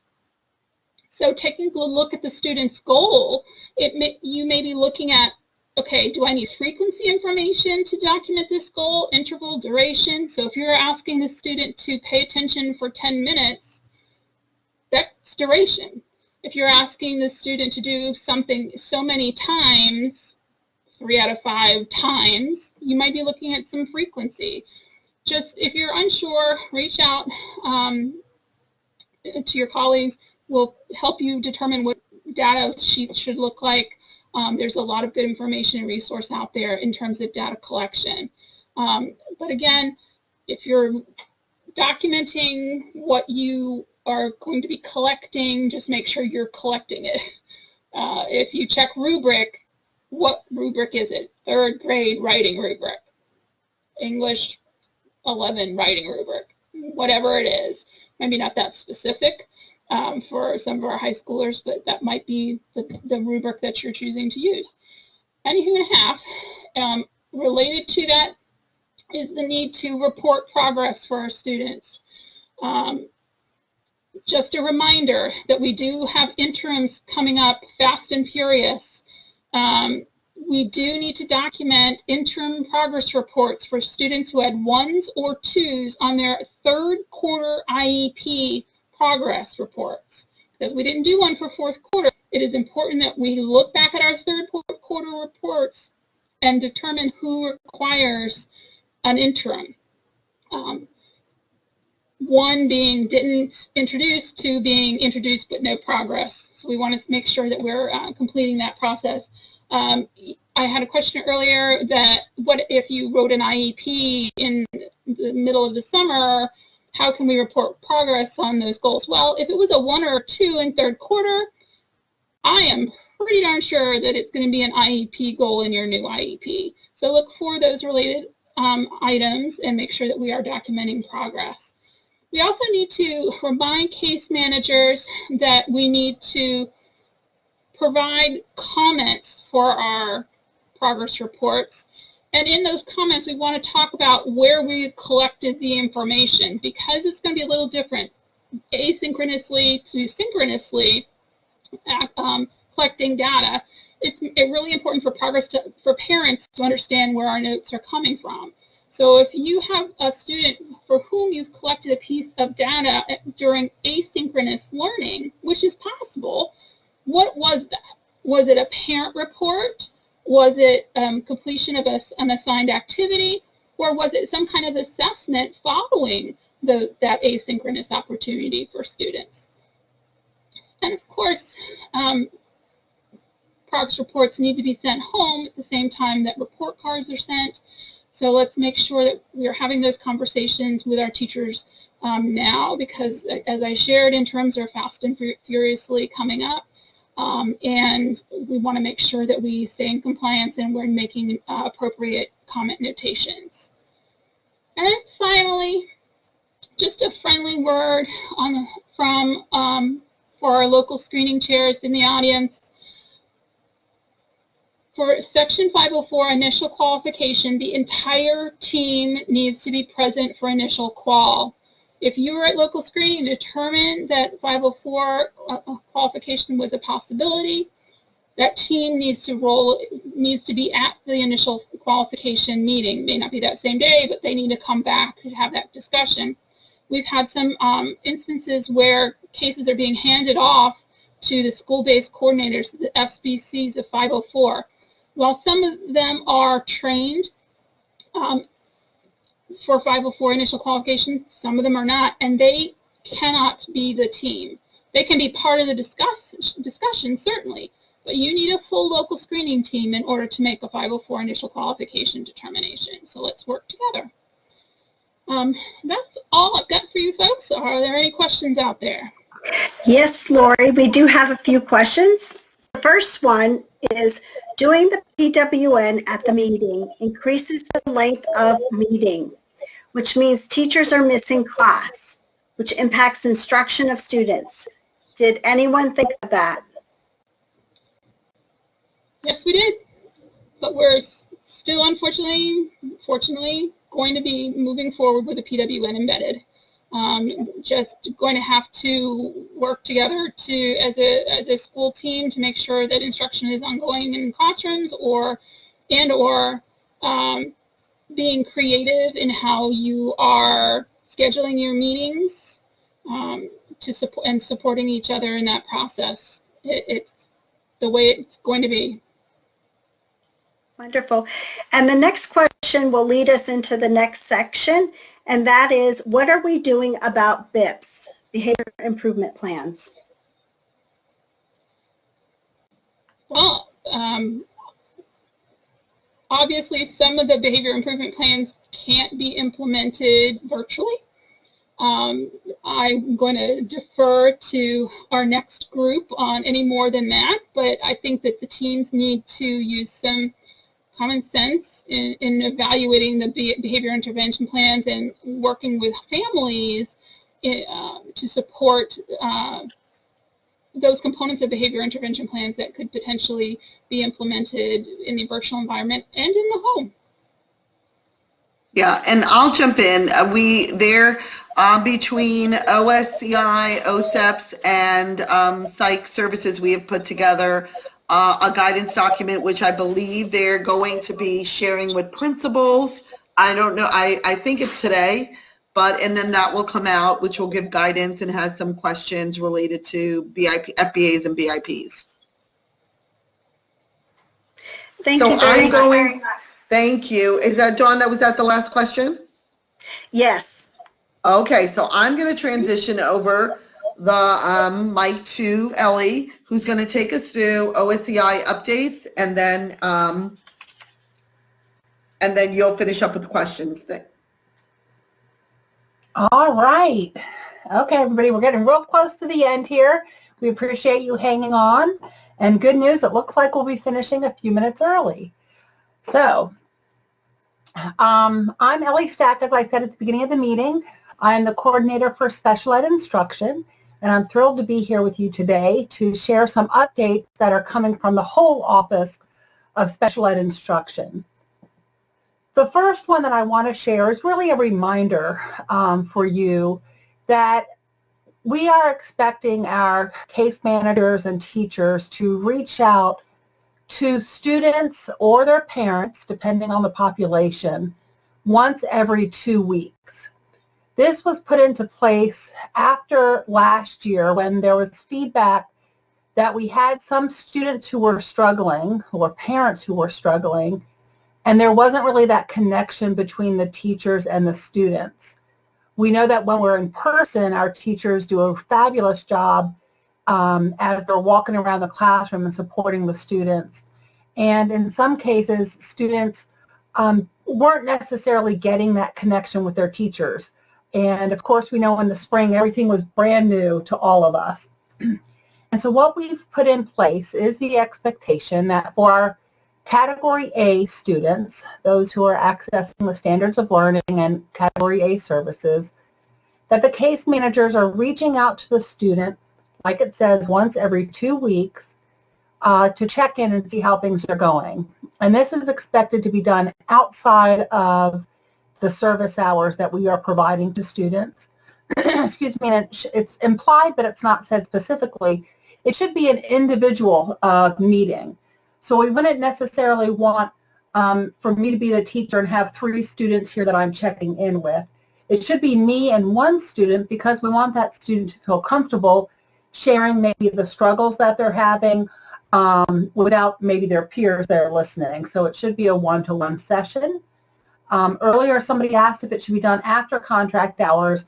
And no, we're hoping, and our preference is that teachers are doing it during contract hours. We don't want this to be, well, we know it's extra work. We definitely don't want it to be what is being done after hours.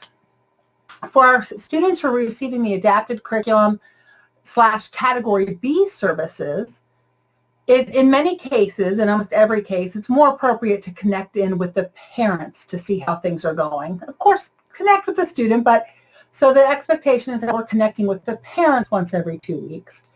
And for that population especially, you know, a lot of times the conversations are around how the parents are supporting the education at home. And so that meeting once every 2 weeks allows for that coaching conversations to occur. Now, these are the minimum expectations. If you have a student, or if your colleagues have a student or a parent who requires more frequent contact, then that is expected, you know, using your professional judgment, you know, what is required. We know that there have been some students who the first couple of days of school required contact every day. And of course, we're hoping that they won't require that frequent contact as we continue forward. So this is the current expectations that have been set up for all of our Cat A and Cat B teachers. Moving on to some additional updates. The first one is regarding the technology use. And I know that you all know this. We mentioned it to principals last week at our Monday principal meeting, and we told them we'd be telling you all.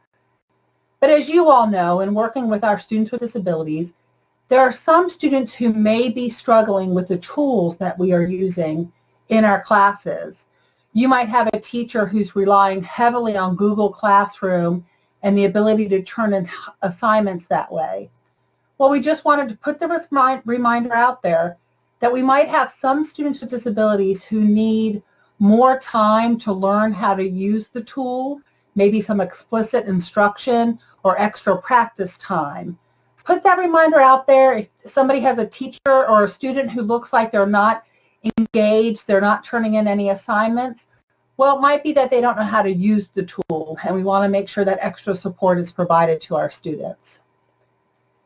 When we think about technology, sometimes we think about related services and assistive technology, and that brings us to our second agenda item, or our second bullet here. And Judy Dupre, she is going to share with us about related services scheduling. Judy is the new coordinator for related services, and we're thrilled to have her in this new position. Judy, are you with us? Let's see. She might not be with us. All right. I'm going to scoot ahead, and then if she comes in, we'll come back to her, and then can't come in if something's prevented her from coming. I'll come back to her section. The next thing we want to talk about is something else we mentioned to the principals. And once again, you know, I'm speaking to the choir here, but some of our students, it's interesting, some of our students are excelling in this virtual environment. We have some students who, for whatever reason, you know, I know just talking to my sister-in-law, my niece is very introverted. She's excelling right now. And I've talked to other administrators around the county who have said that some of the students who struggled social-wise before and that impacted them in person, they're doing excellent with this virtual instruction, which is awesome. We do know, though, of course, that there are some students who maybe were doing okay in person. They were okay with the social expectations in person and participating in class in person. Then when we come here to the virtual environment, some of those students who were doing fine, they're now maybe a little too cautious about turning their camera on, or might be very uncomfortable using the microphone and speaking out into the virtual classroom. So we just wanted to put this on your radar and for you to put it on the radar of your colleagues, that if you have students who are not participating in class or who do not appear to be engaged, it might be due to other reasons, such as the fact that they're not comfortable. Also, a lot of classes are talking about doing group activities where some of our students might need the teacher to help the students get connected with a group. You might see some students holding back more, and where in the classroom you might see that happening, virtually you sort of have to keep a special eye out to make sure all of the students are connecting. So we just might need to be giving some extra help with that. One item that has come up as I've talked to a few schools recently, and then it came up in this morning session, I didn't see it so much in this afternoon session, but I might have missed it, is there are some instances during the virtual instruction where parents have engaged the teacher during the class session. I know of one case where that is happening, where the parent's coming and trying to talk to the teacher during the class session. There's also been instances where the parent might be giving the student a little too much support in the virtual setting. We know that, or we've had, for years, you might be thinking when a student turns in their homework that it looks a little better than it does when they're at school. And so for some parents, you have to imagine it has to be hard to be sitting in a room and maybe your child's on their computer and you can hear them getting something wrong, or you hear the teacher ask a question and your child not respond. Well, some of our parents might a little bit of extra help for them to know that we want the students who don't know the answer to get it wrong, because that's how we know how we need to adjust our instruction. And some parents might not realize the importance of us seeing the student struggle. It's hard as a parent to let your child struggle, but we as a teacher need to see that they're struggling or to hear that they got it wrong. And the same goes with that wait time. Some parents might not understand that when we ask a question and don't really say anything else for, 5-10 seconds, that's allowing the student to process what we've asked. Where I've heard of cases where parents are there asking the question a couple times, thinking they're helping their child, but not really fully understanding that processing disorder. And in some cases, asking that question 2, 3, 4 times, after you've asked the question, you've now reset the student's processing, and it's not helping. So it's just something to keep in mind as you're talking with parents, and maybe back to school nights, just giving parents those gentle reminders, or in some cases, letting them know that, maybe why you give a pause, or you might have a parent who's prompting too much, especially in our Cat B, and helping the parents understand when prompts are allowed or not allowed, but when you're expecting them, and how we're going to fade those out, because we certainly don't want our students to get dependent on an adult prompting them for everything. All right. So it does not look like, let's see, Judy is not here. So when it comes to the related services scheduling, I'm sorry, we have another presentation going on at this exact same time, and Judy's over in that group. What Judy mentioned to the group this morning was that their related services providers are doing their best to work with you and your teachers on scheduling times to work with the students.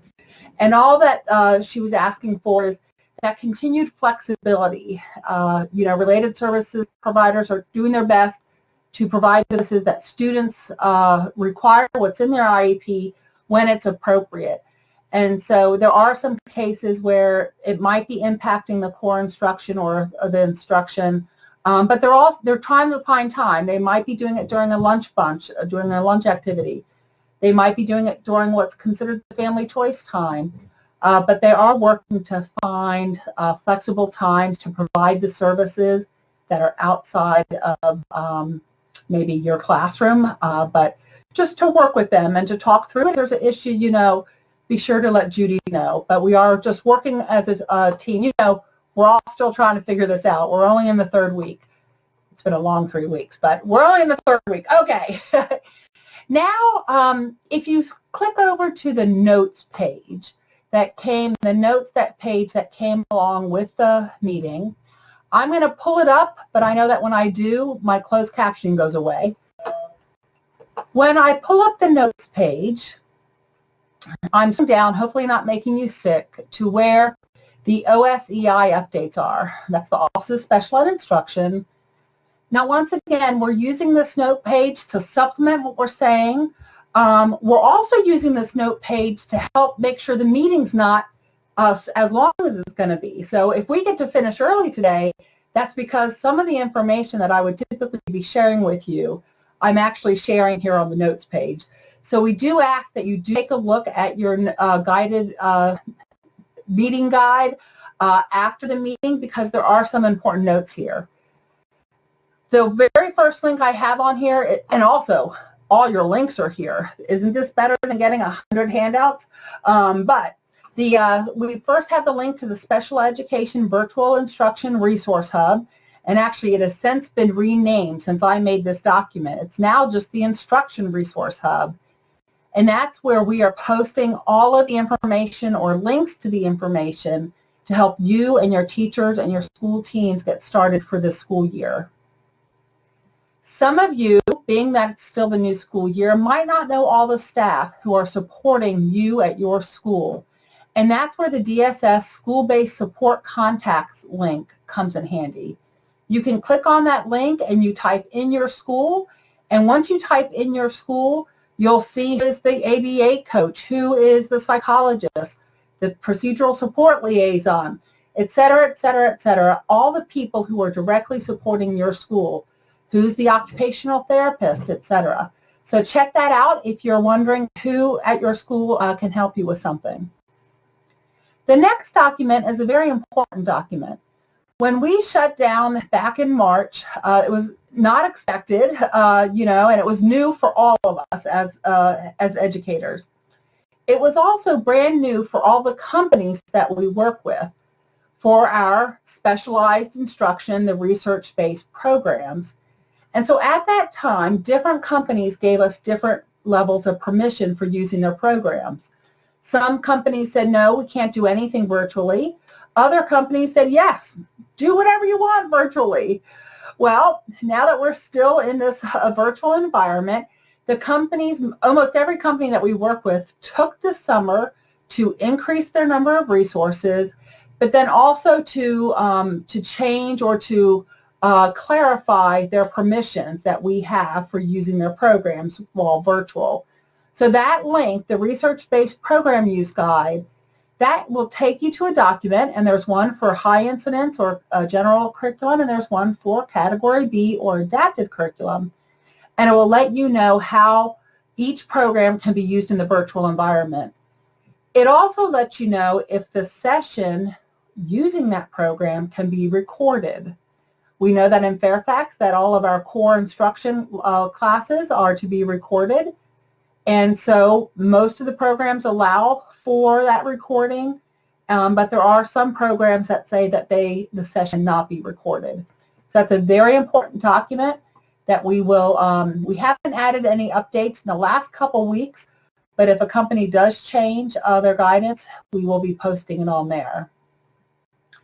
Something that we do every year at the start of the year and really throughout the entire school year is we, Central Office, the Office of Special Ed Instruction, work with you and your school team to help make sure that the research-based programs that you're using with your students is the appropriate research-based program for your students. You might have a reading elective at your school and everybody in the class gets Language Live. Well, there might be some students that that's not really the appropriate program for.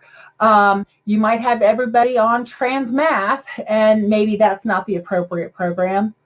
Or you might be a school that used Lexia last spring. Lexia is a company who last spring they gave us 999,999 licenses. That's right, almost 1 million licenses to use their program. And we in Fairfax used it widespread. A lot of special ed students were using it, and a lot of general ed students were using it, and it was fabulous for in the spring when we weren't doing so much of the synchronous instruction for our students. Well, now that we are doing synchronous daily instruction for our students, and a lot of our programs, a lot of the other programs have given us permission to use their programs virtually, you might find that we're having conversations saying, you know, while Johnny used this program in the spring, really when we look at the data, his needs are showing us that this other program might be more appropriate. And so we are going to be encouraging our schools to have those conversations with us. In the most part, those conversations are happening as we're starting up the school year, knowing how crazy this school year. Every school year is crazy, right? Well, this school year takes the cake. And so there might be a case where we are providing you with a program right now, but then we are going to ask and expect that come October, you know, maybe into November, that's when we have the data matching conversation. The concern is we do not want to wait till the end of the school year to find out that, no, this program never worked for Johnny. And just like with any good instruction, we are doing the formative assessments as we go along. And so if you notice that a student is not responding to your instruction, or if you're using a research-based program, please invite my team in. We can be that extra set of eyes. We can brainstorm ideas. But we can help you as we're looking at making the changes that need to be done to help our students. All right. So moving on down, there's lots of resources available on the Special Ed Hub for your paraprofessionals. Our Category A team and the Cat B team, so our adapted curriculum and the high incidence team, are hosting office hours this year on Mondays. And you can see here are the links and the different times. And then as you go through, there's a variety of information for you. Once again, not going to go through it, but please take a look later. We did just add to the accommodations section last week. There is a document that actually you all were a part of helping to create last year when we did the accommodations and modifications activity in the spring or fall and winter. Well, that document has been added to the hub, and there's a whole bunch of information about accommodation you can find on the Special Ed Hub. How do you do them virtually? How do you do them if you don't have the access to the technology? And so a lot of information there for you. And then the last thing I'm going to point out, or two more things, in the professional development section, there is a link to the training information for the trainings that we are doing live or synchronously. And then there's also a link or information there regarding trainings that have been recorded for you and your teams to participate in.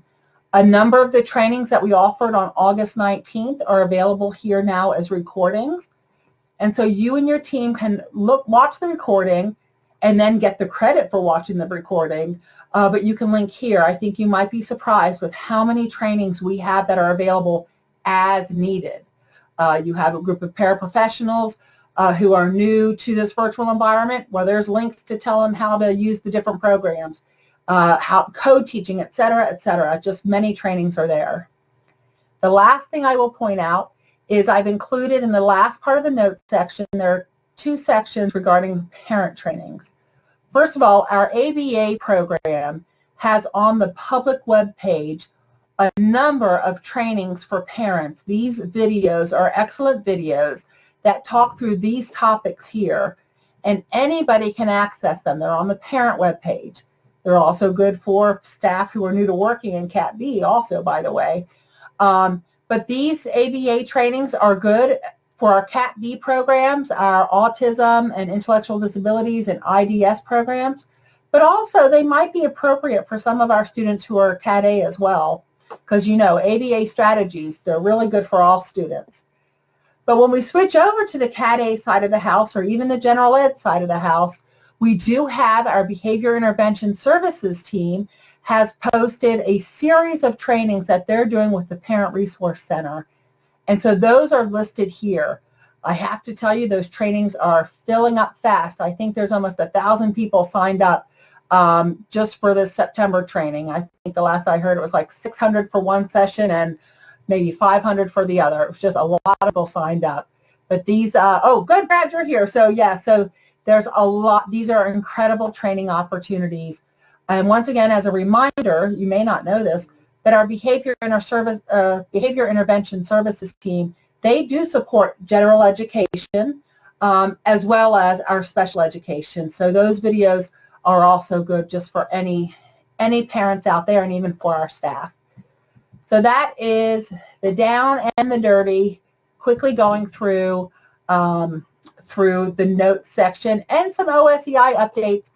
I see that Judy just came in. Judy, not to put you on the spot, seeing that you're just walking through the door, and I told the group that you had another meeting you were in. I touched on your section. Okay. So I want to give a little bit more information. Sure, thank you. I appreciate you pinch hitting. Yeah, we just finished up with the principals, secondary principals, actually. So, just in looking at our related services, I know that as the first 2 weeks have unfolded, teachers are really working on those transitions and making sure they're taking attendance and all of those, finer details. Looking ahead in terms of hoping to have our related services provide a consistent schedule to provide services. If you can just let your teachers know to try and be flexible with us. We are going to have to push into some asynchronous times like family choice and, maybe doing a lunch bunch.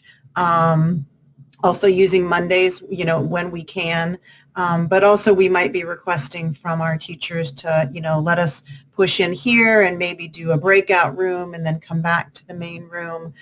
So just really trying to be flexible and thinking out of the box in terms of how we can get the services met. And, sometimes the groupings are going to require a little more flexibility. So again, we're working through it as a related services team to try and be as flexible as we can with families and teams. But we may need the help of your teachers as we try and nail down consistent schedules to meet our IEP hours and start doing interventions around the goals. So we appreciate it and thank you in advance. Perfect. Thank you, Judy. See, I knew it was helpful to have you fill it in. All right. So that brings us to the end of our updates. And that brings us to the actual question and answer time. So Dawn and Jen, I don't know if there are any OSEI specific questions. And if there's not, or even if there is, we also then can go into just the general questions and answers. Mm-hmm. There are not a lot of questions, actually. In the last group, someone had a question about BIPs, but that was answered by another person. But under OSEI, we don't have any questions. One of the questions that did come up from COVID recovery was, what if we say yes to recovery services, then what? And I know that we had addressed that in the earlier session, but I didn't know if we wanted to touch on that. Right. We can. So at this time, we're trying to determine, when I spoke to the principals on Friday, we are still at the phase where we're trying to determine how are we going to document it on the IEP? Is it going to be a plot documentation of services? And what will it actually look like? So those are in discussion phases right now, so just stay tuned for that. But by the time we get the guidance document issued and out, we'll have the answers to those questions. But that actually came up when we talked on Friday. So we'll get that information to probably principals first, and then it'll come down to you in the training. Okay, Debbie, that is it in terms of the questions posted on the Padlet. I don't know if anybody else in our group may have a question. I guess they could open up their mic and ask it. Jennifer, there was a question that popped up regarding psychologists saying that BIPs are now on hold, and I didn't know if we needed any clarification for that question. Yeah, so part of the guidance document that was coming out, that was part of the guidance that was going to be in the document. So I think it's, you know, as we were looking at working with Sarah's team and psychologists, psych services and social workers, talking about the environment that the students are currently in, and a lot of the, and most of the VIPs, you know, it's going to be, they were written for in school. When students were in school, they weren't written for students attending, you know, virtual instruction or home instruction. So that's why they would say that at this time we were suspending them, because some of them cannot be implemented in the home the way that they've been written. So I'm hoping, I'm going to touch base with Sarah this afternoon to see if we're ready to, if that document has been shared with principals so we can get it out to school teams. Thank you very much. Was that the last question? Because then I'm going to turn it over, because Ellie, we were ready. We have time to do the meeting debrief activity. All righty. Well, we appreciate your all's time and attention today. We did want to end with an opportunity to give you all time to talk and process all that we covered today. And this is not required, where for some people that means they just left the room. But what it is this is just a structure that allows for people to process the information and ask questions if necessary. So you can see on the screen, we have the ability to go into the watering hole, and we ask that you join the room that corresponds with your region. So if you're in a Region 3 school, I saw a Hayfield here earlier, they could go to room number 3, and the watering hole is where you're going to be able to go and talk with your colleagues, and maybe a PSL or two if they're here, about some of the topics that came up at today's meeting. Some people like to process information quietly, and they don't really want to talk. You know, they more need to think about it, and then they can talk. And they would go to room number 6. Room number 6 is a room where we are not going to have talking, but you can go there just to spend time and to process. And then the campfire is you can stay here in the main room, and that's where the presenter are going to be. And then you can be asking the presenters questions. All right, so before we go, I do see that a question has come up that Dawn would like to share.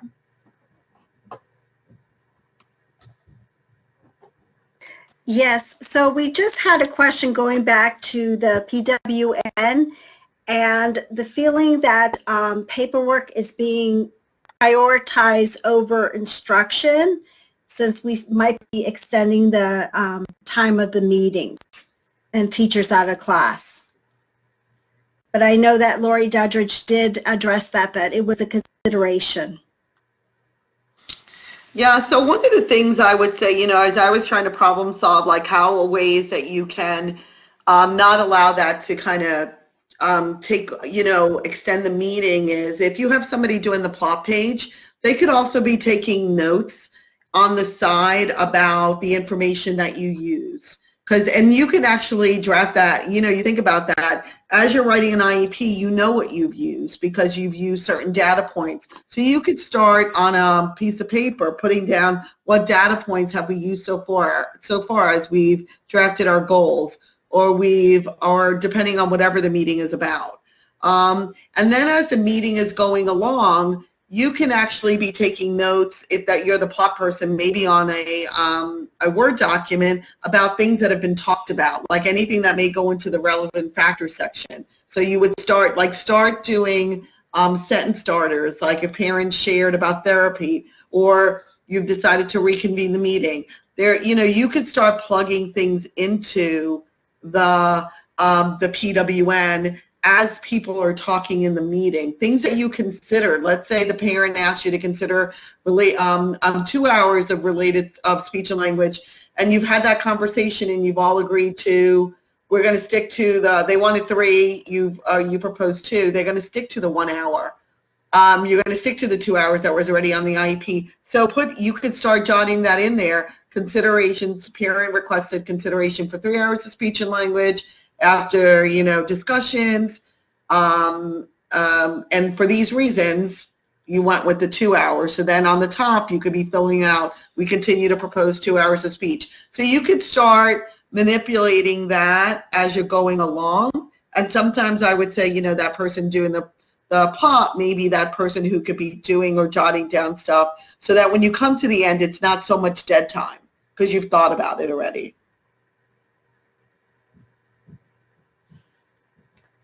All righty. So at that point, I've set up the breakout rooms, and you can move yourself to one. Once again, you can join a watering hole if you want to join a group by region and talk about something that you've talked about today's meeting, or even something not related to today's meeting. A cave if you would like to go and process what we've done, but in quiet and silence. And then a campfire, you can stay here, and we will be here to answer any questions. So feel free to switch rooms. For those of you who are new to switching rooms, I should have put the directions on the slide.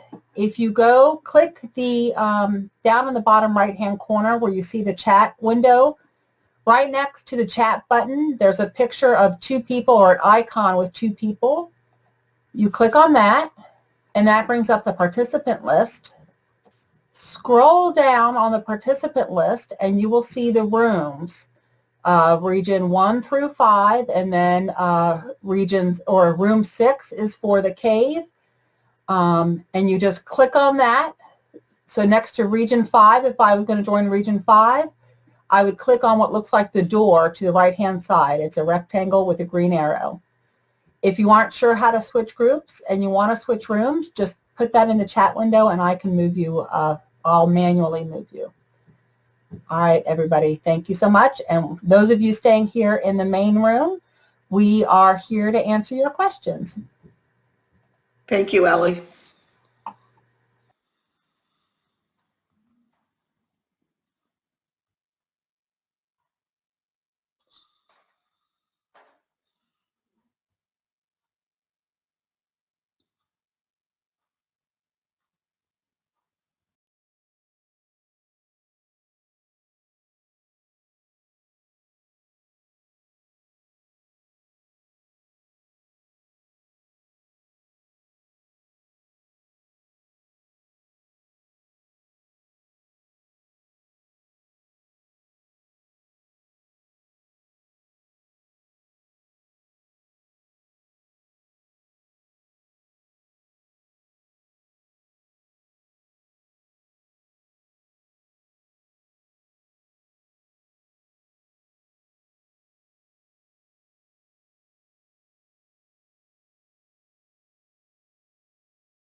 So Ellie and Angelina and Christina, while we're in the main room together, I asked Lisa to put